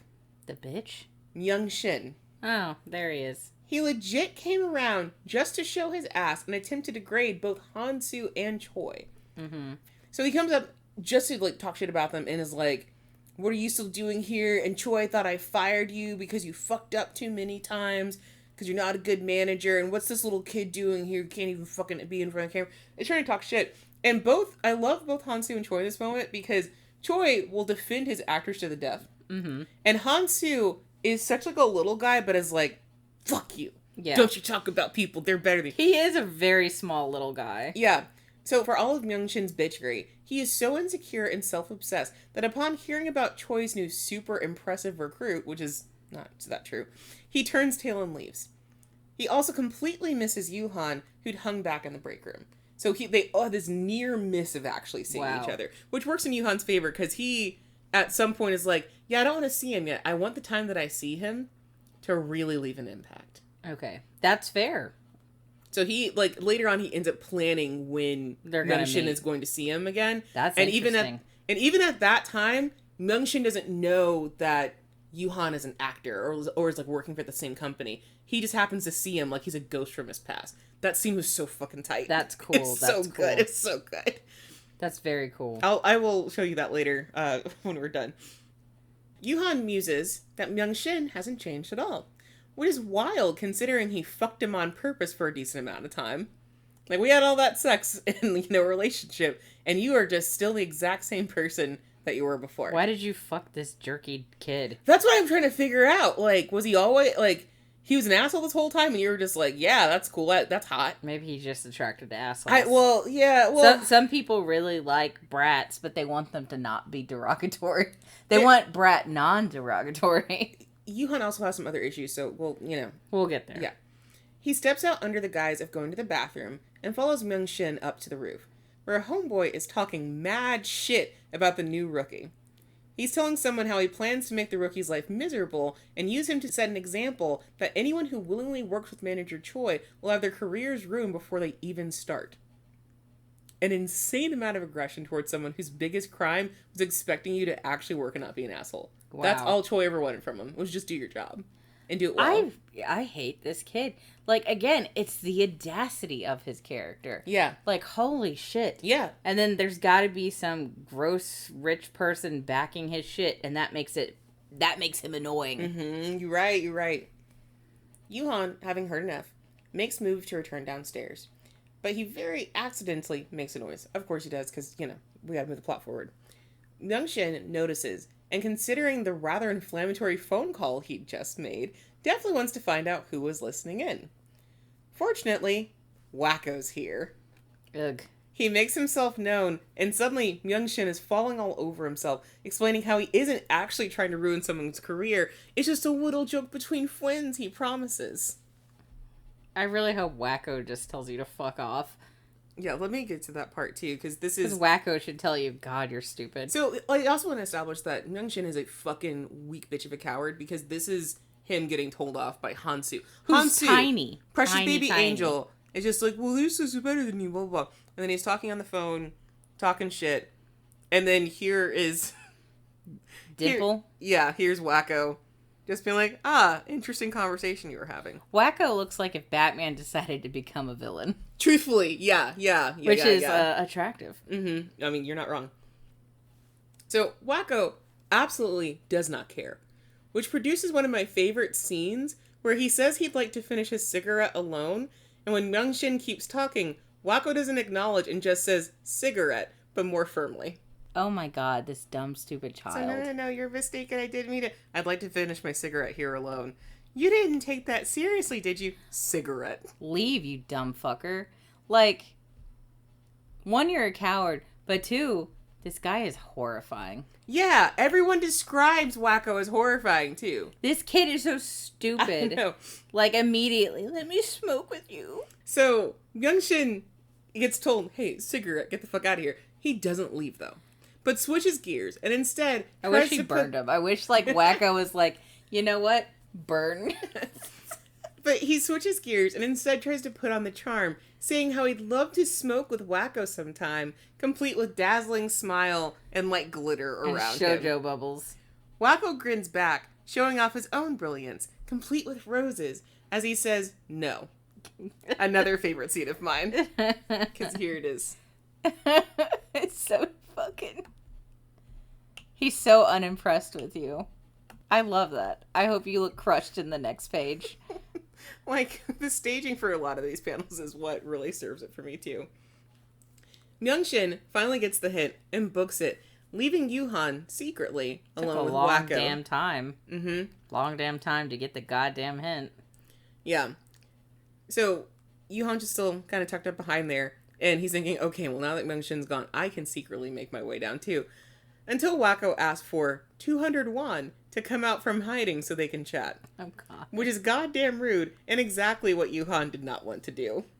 No, I don't want to talk to you. Mm-hmm. And he's calling Yoohan 200 won because that was... That's how much. I actually remember that. Yeah. That's so funny. That gets worse later, which I'll explain to you, too. Okay. They have a conversation about Myung-shin being the object of Yoohan's revenge, which serves to establish several things. One, that Wacko has been doing some digging on Yoohan's past and keeping a close eye on him. Horny. 2, that achieving Yoohan's revenge is going to be a long shot with his current abilities and without help from a powerful person. And 3, that Wacko is absolutely a threat and the sort of person Yoohan doesn't want to stay involved with. Okay. A thing that Wacko assures him is impossible, because he's too amused by Yoohan at this point, and he can't guarantee that he won't meddle in her protag's business, and that Yoohan should focus on thinking about what he can give in return. Horny. Like, he is being very straightforward with Yoohan, but also everything that he says seems weirdly horny, even right now. Because he's just all smirks and smiles and cute little dimple, and gazing at Yoohan with a strange look in his eyes. I'm too unsettled to be charmed. I'm more with Yoohan on this. Yeah. There's a lot of emphasis on Yoohan needing executive director Yoon and how he's got no chance, coming straight from the mouth of the director himself, because he is ultimately an asshole. Mm-hmm. So he's telling him, you don't have any chance with director Yoon. You're never going to be able to figure it out. You're not going to be able to do this. Yeah, I know. Yeah, no, I realize. Okay, is that all you wanted to say to me? Bye. You were just like, I get it. I like that. I don't want to stay here. I like that Yoohan can just be also unruffled. Like, I don't care. He's so unfuckwittable on a lot of this. Yoohan returns to Choi and Hansu with a heavy feeling of dread and a new number in his phone.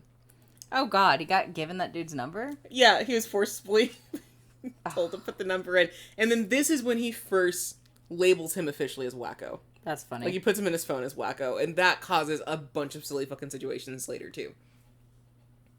They go over some administrative stuff, mostly things to help build out his profile, and he's given the official start date of his career as an entertainer. Starting next week, you'll take headshots and be on the way to crushing Myung Shin under his heel. Mm-hmm. Too bad Myung Shin's got other plans and a powerful and terrifying sponsor. Do we know who that is yet? Not yet. Okay.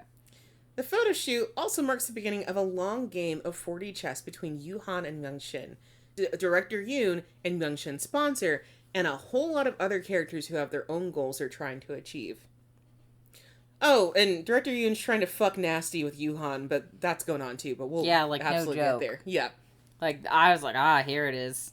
So this is where I'm going to stop with the summary because it's fairly early in, but things just get too complicated. There's so many things I need to tell you about from later to make them make sense. It's so complicated, I kind of want to shake you and just tell you to shut up so I can read it.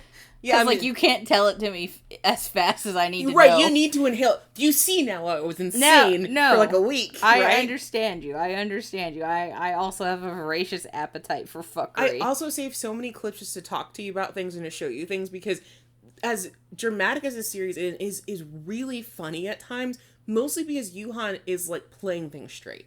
He plays everything straight. When his manager is talking about like, hey, we're going to put together your profile, so... You know, you were a good kid, right? You weren't in a gang or anything. No, yeah, I was in a gang. Oh, God. Well, you've never had incidences with the police. No, I don't have a criminal record, although I have been arrested a few times.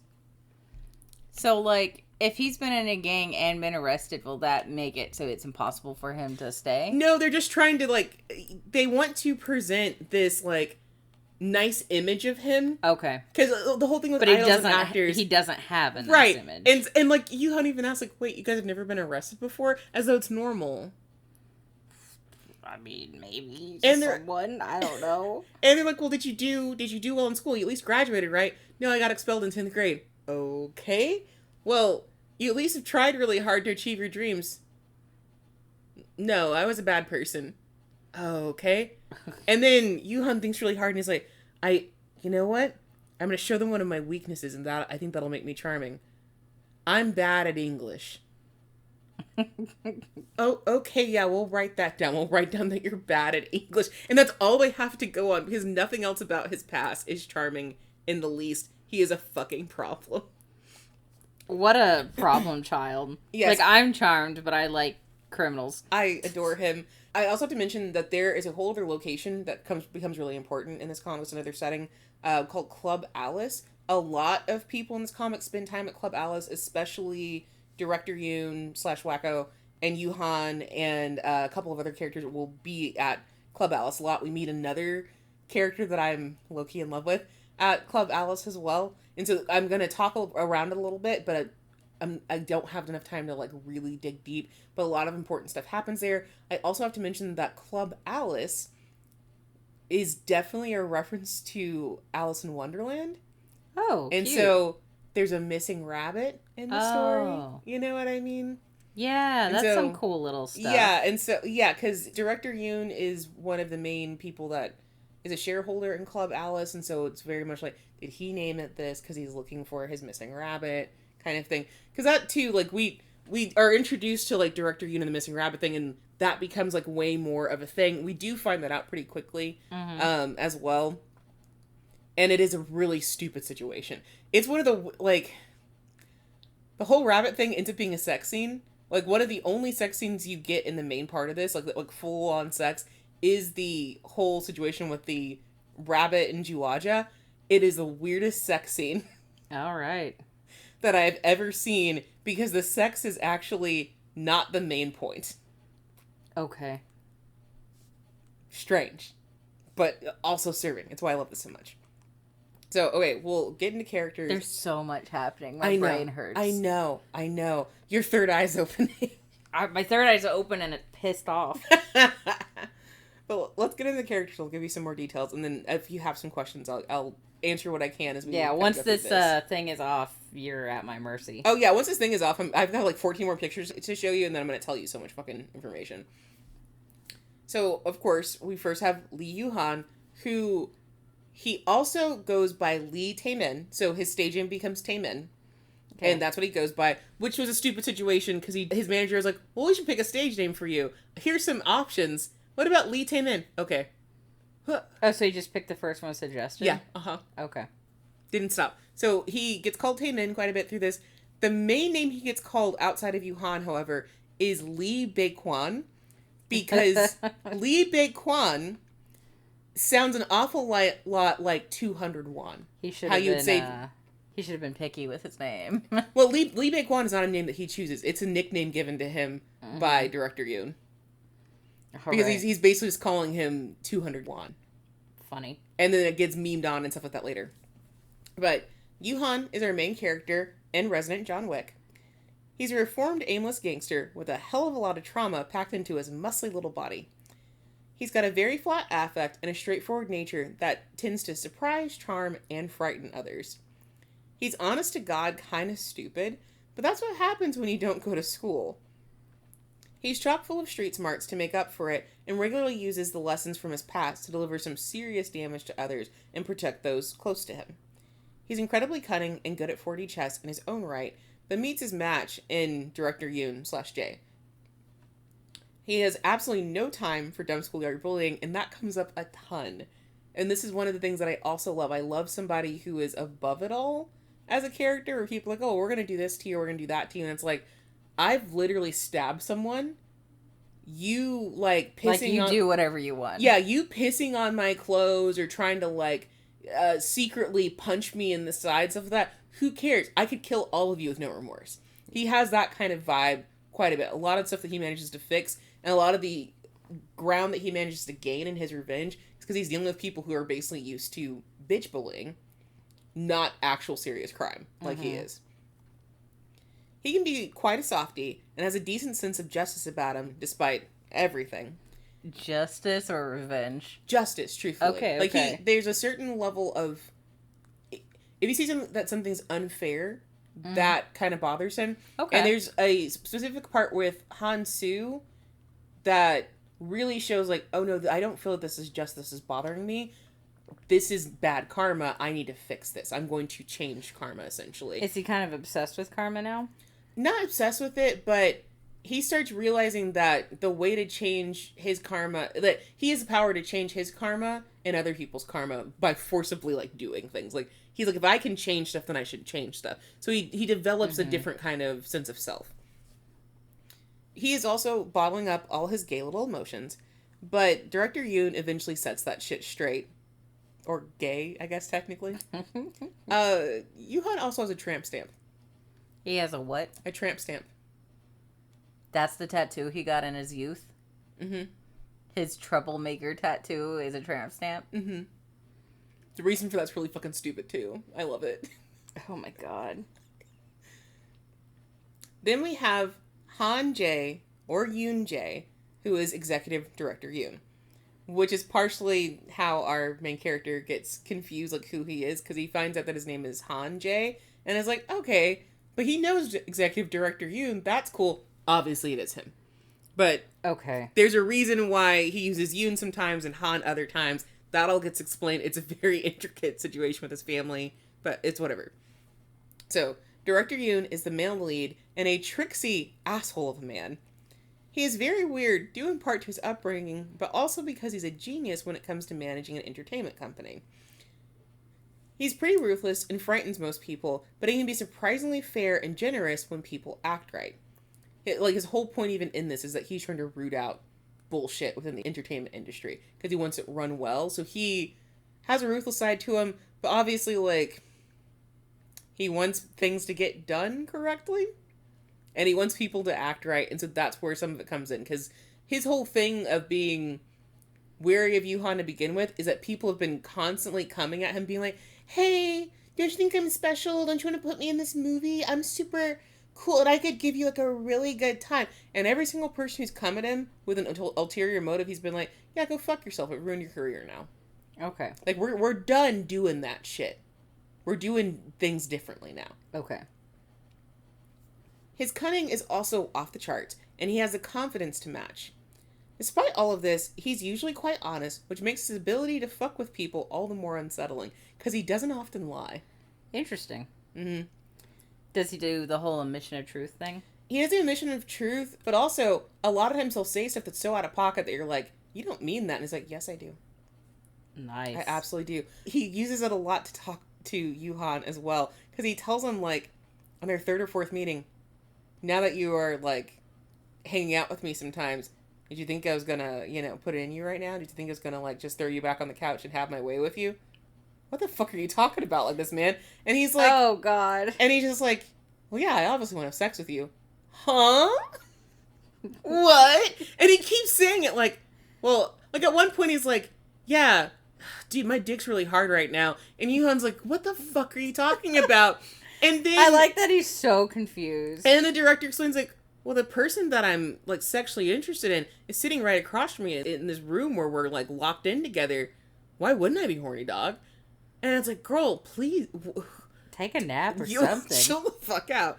Yeah. So he's playing 4D chess against pretty much everyone, including Yoohan, but it's strip chess in that case. Strip chess. It's just... Strip chess. He has shockingly sweet feelings for Yoohan, as he technically falls in love with him twice. Oh. Mm-hmm. That's cute. Dude, yeah. Unexpectedly cute. Oh, God. You feel like he's such a fucking weirdo creep, and then you're like, oh, actually, you weren't lying. I get where you're coming from now. Song Myung-shin, or Song Yoohan as he's referred to as his stage name, is Yoohan's ex, and the one that gets to find out after all this fucking around. Good. He is honest to God a bastard, and has no redeeming qualities. Absolutely none. He's not nice, he's not particularly talented, he's cruel. He's not good looking. He's not particularly good looking, and he's devoid of empathy. Getting Yoohan's brother murdered was truly the tip of the iceberg for him. He is selfish, self-centered, prone to extreme jealousy, and believes he's the smartest, most talented person in every room. I cannot express how much he deserves to be thrown into the sea. He does get his, and it's so fucking good, dude, honestly. Like, I was very pleased with how things ended. I'm excited. Because it ended the way that was going to make him miserable. The most miserable. You gotta tell me what it is. I will. Like, I know I'm gonna read this, but I also want spoilers. Yeah, because they set him up so good. It's so satisfying. Choi Duk-pal is Yoohan and Hansu's manager, and the former CEO of his own talent agency. This man has never done anything wrong in his entire life and deserves to be happy. He is actually a good manager and very passionate about his job. He knows exactly how to deal with each of his clients, except for Yoohan. He honestly has to learn how to deal with it because he's just so out of left field. Yeah, Yoohan's a little weird. And he wants all of them to succeed in their own unique way. But especially with Yoohan, he figures out that Yoohan needs a different sort of help, and he gently pushes him in that direction. Like, he really cares about him and is really wanting him to succeed. He gets him therapy. Not quite that, but he does help out a lot. It's very sweet. He's got enough integrity to almost make up for all the mofos who seem to be lacking it in this comic. He also gets avenged, even though he didn't ask for it. Nice. Lee Han-soo is an amateur actor being managed by Choi. He's an absolute sweetheart most of the time, but is known to go full cunt if someone comes after the people he cares about. Nice. He's not strong, he's not, good at attacking, but he has a fairly fierce tongue when he needs to. Mm-hmm. He's a fierce defender of manager Choi, as he feels indebted to him for putting up with his camera phobia. He's not especially sneaky or cunning, as he's really just a regular college student, but he's a ride or die and is willing to help Yoohan get shit done. He's actually an incredible actor and extremely hard worker, and he also shares the name of Yoohan's dead brother. Oh, for real? Yeah, for real. What's his name again? Han-soo. So which part was his name? Soo? So Lee Yoohan, and then this dude's last name is Lee Han-soo. Yeah. Oh, so, okay. Yeah, he has the same first name. Sorry, yeah. My brain is fried. Like, there's so much information, it's not putting logic together. Yeah. Is that maybe why I thought they looked alike? Maybe that's intentional? That is referenced at some point, yes. Man. Yeah. Yeah. Because we don't see the brother's face, but, like, we saw his hairstyle, and I was like, damn, this actor has it. Yeah, we do get to see the brother's face right at the very end. Oh. So we're clear. I don't know if I want to see that face. No. It's in a cool sequence. It's great. It's very good. I was talking about a character that I didn't get to yet because I'm in love with him. Uncle Han, because I don't think he ever gets, like, a full name, but I just call him Uncle Han, is a goofy older man and the owner of Alice's Labyrinth. He is surprisingly perceptive and also a giant goofball. He's Jay's relative. Look, we find out he's his uncle specifically, but he's Jay's relative and regularly brags about him. Got it. He's obviously got gangster ties himself, but he's a good owner who's earned the respect of all of his subordinates. He loves puns and dad jokes, and I swear to God I would marry him. And then I do have to mention Chairman Kim. He is the late game secret boss and the reason behind a whole lot of tomfoolery in this comic. But we don't even get his name for, like, I think 20-something chapters. And then you don't see him for, like, another, like, 15. So, but he's there. There's so many other actors that have, like, names and play a role in, like, doing the revengeing. But they come so much later in this whole thing that I can't really, like, bring them up and tell you their stories. But there's a lot of moving pieces.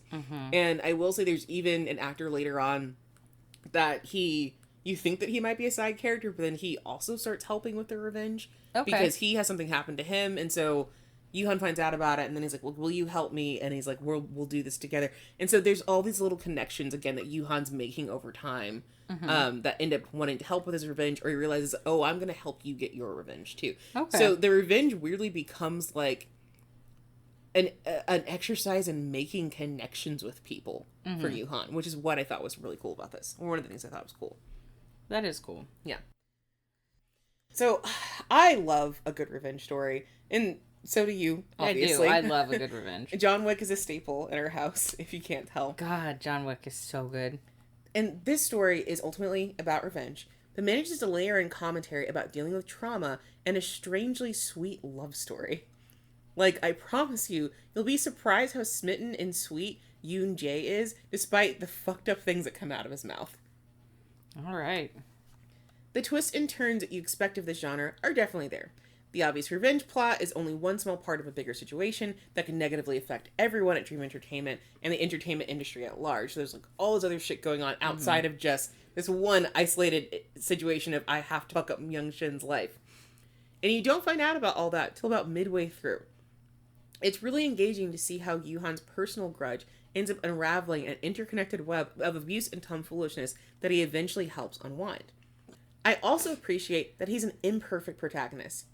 Yoohan's not traditionally been a good person, and he's a total noob when it comes to acting and the culture associated with it.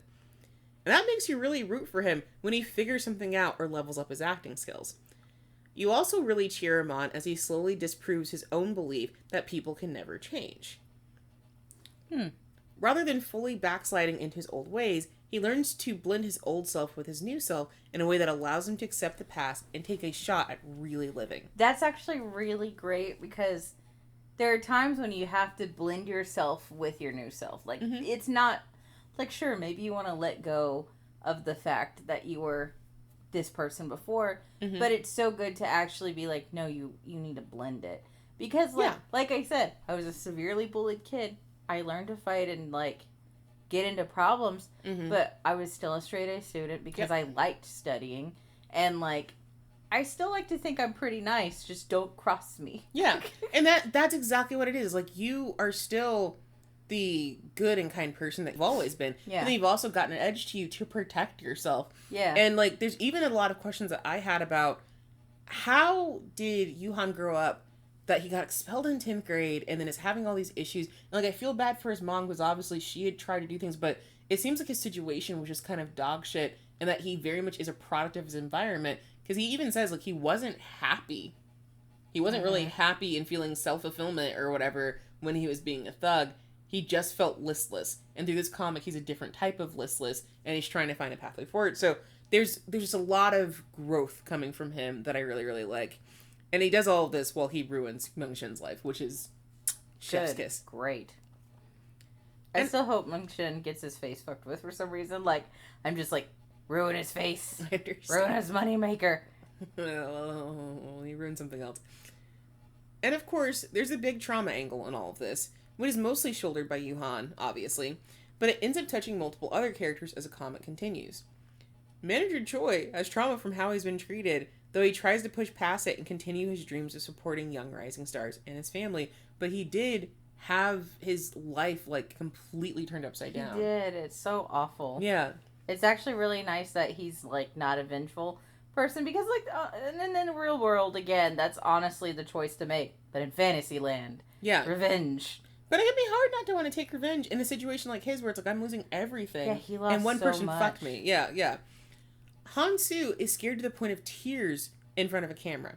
A problem that is actively cock-blocking him from achieving his dream. And it really takes a toll on him at one point. There's a point where, like, legitimately, Yoohan has to help him through his whole, like, camera shyness and the negative things that are happening to him kind of centered around it and stuff like that. Because it's a big issue for him. He loves to act, but he really needs to be on camera to get further, but nobody wants him because he's so camera shy, you know? Yeah. There's another, as of yet unnamed actor who goes through some terrible shit, and he has to find the inner strength to make some tough, but ultimately positive decisions for his own life, and also in a way to kind of, foster Yoohan's situation. Hell, Yoon-jae is also carrying his fair share of trauma, considering a few wonky-ass things that we learn about his childhood, and the way parts of his family continue to treat him today. Okay. All of these characters have their own cross to bear, and somehow their weights are lightened, directly or indirectly, by Yoohan's vengeance. Nice. Except for Yoohan's, actually. Oh no. Yoohan's trauma is healed by the people around him, and in large part by Yoon-jae. As weird as he is, he consistently provides a space where Yoohan can work out who he's becoming, where he can be angry, mean, confused, happy, horny, and most importantly, sad. Yoohan has legitimately locked down his emotions for so long to the point of completely deadening his ability to feel, and Yoon-jae slowly helps him wake up his feelings. Mm-hmm. It's not by accident either. This isn't a metaphor that love makes Yoohan a more stable person. Director Yoon clocks exactly what he's going through and drags him hissing and spitting to a place of acceptance and comfort. So from the very beginning, he clocks him and he's like, "Hey, you're not feeling things. It's weird that you're not feeling things. You should be angry. You should do this." So he's constantly fucking with him. One, because he likes Yoohan's like reactions and the way that he'll fight back and stuff like that. But also because he's like, "When's the last time you fought back? When's the last time you did anything? When's the last time you felt anything?" And especially towards the end, he's like, "You can be sad. You want to cry? You can cry. You can do it. I'm telling you can do it. I'm not joking. I'm not making fun of you. I'm telling you can do it." He's that friend who's like, we're gonna fight you through therapy a little bit. Yeah, yeah. And I don't know, like, I like seeing the journey of someone that deep and then the trauma hole as they crawl their way out. Speaking of holes, there is fucking in here, but significantly less than you'd expect, and I was perfectly fine with that. Specifically because the creators know how to build up some really good fucking tension, to the point where a handful of makeout scenes carry the same weight as deep fucking. But the minimal sex also helps build the case that director Yoon is weirdly one of the most romantic and kind male leads that I've read about. Like, for as weird as he is way more respectful of what Yoohan's going through than I would expect pretty much anybody to be. He absolutely wants to fuck nasty with Yoohan, but honestly kind of stair-steps him down to full sex over time. It also means you get a hot scene of him slowly jerking Yoohan off after 5 years of forced celibacy. Yoohan, Jesus, my dude. He didn't do anything but work for 5 years. Well, he did somehow pay off that loan. Yeah. Like, every instance of fucking in this is just as much about physical release as it is about emotional and psychological release. Every orgasm is catharsis. I think what really captured me is how well balanced the story is. Like, we're dealing with some pretty heavy themes, obviously, and like murder and prostitution and sex crimes are hanging around at the edges of the main story the whole time, but it's not a slog. For every suspenseful or upsetting moment, there's a nice break. Some comedy, a gentle moment, whatever. For every minor loss, there's a huge win with a side of personal development. And the creators really make use of staging and illusion to handle some of the fuckier parts. So there are mentions of sexual assault in this, there are mentions of like trafficking, some of these other like crazy things happening. I mean, some the truly industry bad people in like Korea and other countries, damn. Not that it's not bad here too. Yeah, there's some truly fucked up shit going on, but they always make sure to not make that the focus. That it's like, this is a catalyst, this is moving the story forward, this is establishing the setting, but this is not the main point. So you're not seeing somebody get their shit rocked in full detail. Mm-hmm. They're just like, hey, we're going to let you know that it happened. We're going to allude to it. We're going to show you, something artistic to kind of get the point across. And that's nice because you can absolutely evoke big feelings without spelling everything out. I think they do an excellent job of doing so. Like, honestly, I think you are more talented if you don't show us everything. There is a phrase where everyone's like, hey, show, don't tell. Mm-hmm. But I think people sometimes lean too hard in the showing. Like, you can put a shadow on the wall, and, like, that can be the scariest fucking moment of your life. You can show a girl walking down a hallway, and then a shadow looms over her, and then the next time we see that girl, she's dead.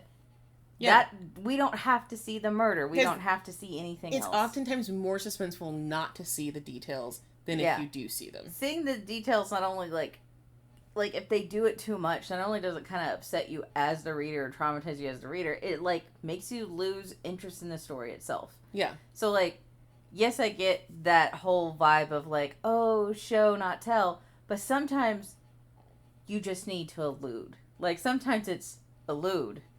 Yeah, the whole point of show not tell is that you have to express it to the readers without telling them explicitly. You're having it be like verbal exposition. That's what they mean. And they, again, do a very good job of showing you without giving you like nitty gritty. Yeah, but I feel like there's been a trend in stuff since the 90s. So this has been going on for a while where they're like, I'm going to go as hard as I can. And I feel like now we're finally getting to a point where a lot of other places are like, no, I will show you some stuff, but I'll also, like, we're going to build up to maybe something instead of, like, you're constantly bombarded with trauma. Mm-hmm. Like I'm saying, that's what they're doing in here. Yeah. And in general, the writing and the art are phenomenal. SamK did an excellent job balancing all the subplots and interweaving all the smaller elements while still keeping the main story tight. This story is incredibly dense and involved. Like a tungsten cube of a manhwa. That's heavy. Mm-hmm. Fujoking nailed it with the art and staging, creating excellent tension and incredibly emotional moments. And it's so clear that they really like men's bodies, which is such a treat. As much as I love looking at manhwa and looking at manga and stuff like that, there are times when you can just tell, like, the men are being drawn, they're being drawn kind of generically, and that's fine, it gets story across, that, the sex scenes are still interesting and stuff like that, but it's so nice to see somebody who's like, oh no, I love the male form, and I'm trying to do it justice in every fucking shot. Mm-hmm. Also, these motherfuckers commissioned an audio track to go along with 2 of the later chapters, which is cool. Crazy. That's really cool. It is such a nice touch and brings extra impact to the climax of the story, and it really made it feel like I was watching a movie instead of reading a manhwa at that point. It was great. Right.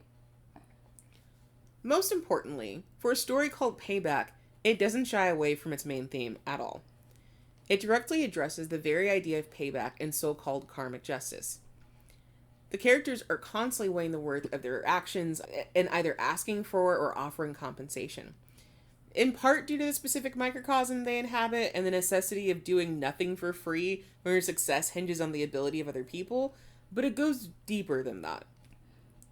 It reveals a complex web that assigning specific values to your actions creates.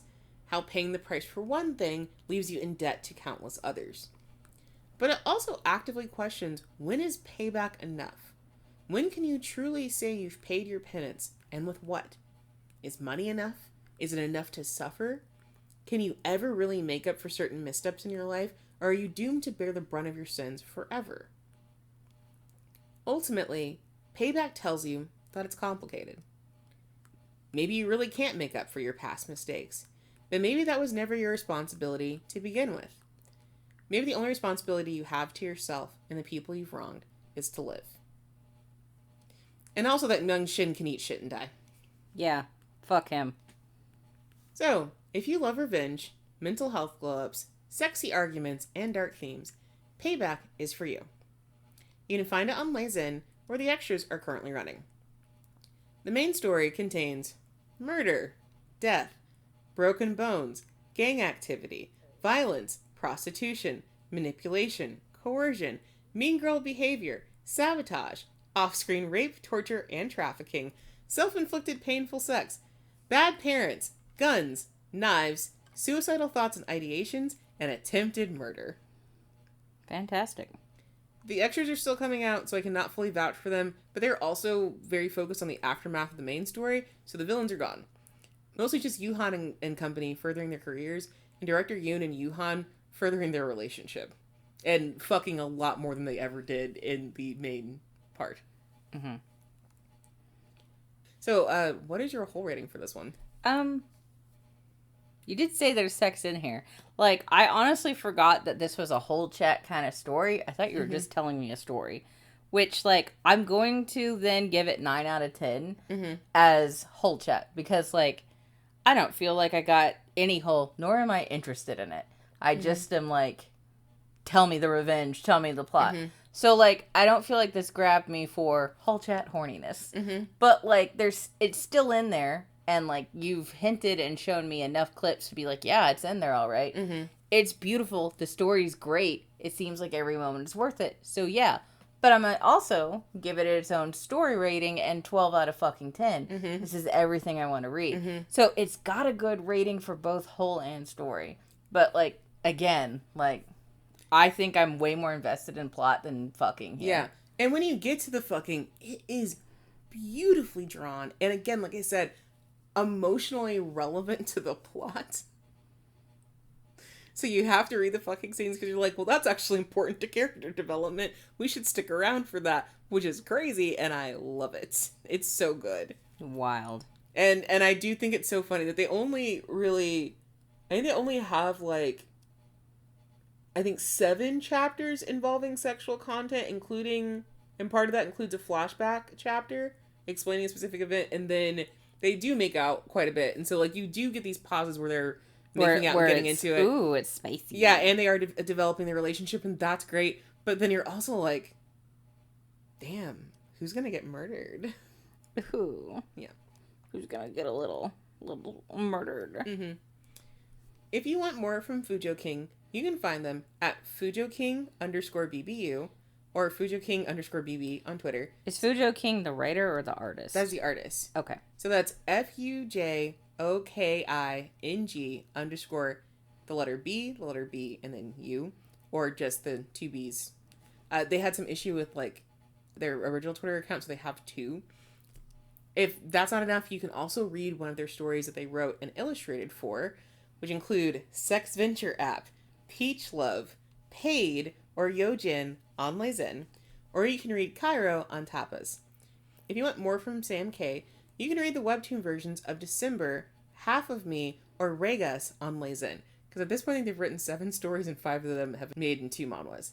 And then you can also read The Perfect on Tapas. Like, they've got a lot of shit going on. The original novel versions of Payback and December are also available in English on Tappytoon and Publing. So, you were saying you wanted to read the original novel. You actually can. It is on Tappytoon. That's cool. I might actually, like, at least skim it. See if I can figure out what happens to the guy that, like, did the actual stabbing. Because I just kind of want to know. I do feel like I need to absorb way more of the story into my veins. I need to read it in every single direction. It's your heroine. You need all of it. Yeah, a little bit. You want more Whole? You can find us on our socials, Tumblr and Bluesky, at Whole-Chat. You can also send us an email, bussy inquiries and all that, at whole.chat.69@gmail.com. And obviously, if you're listening on Spotify, you can give our YouTube a look. If you're listening on YouTube, you can check out our Spotify instead. If you follow us or interact with us any of those places, we will be so stoked. Our DMs are open. Our comments are on. We love to hear from you guys. Anything you want to say, if you've got a suggestion or whatever, let us know. It makes us happy when y'all interact with stuff. And obviously, like, when y'all share stuff, we are even more stoked. So, tell your friends, tell your neighbors, tell your dads, tell your great-grandma if she loves Whole, Let her know. We're stretched and waiting. Plunge on in. Well, thank you for joining us for another episode during summer break. We'll be back in another 2 weeks. That's all we've got for today. So tighten up. Tighten up.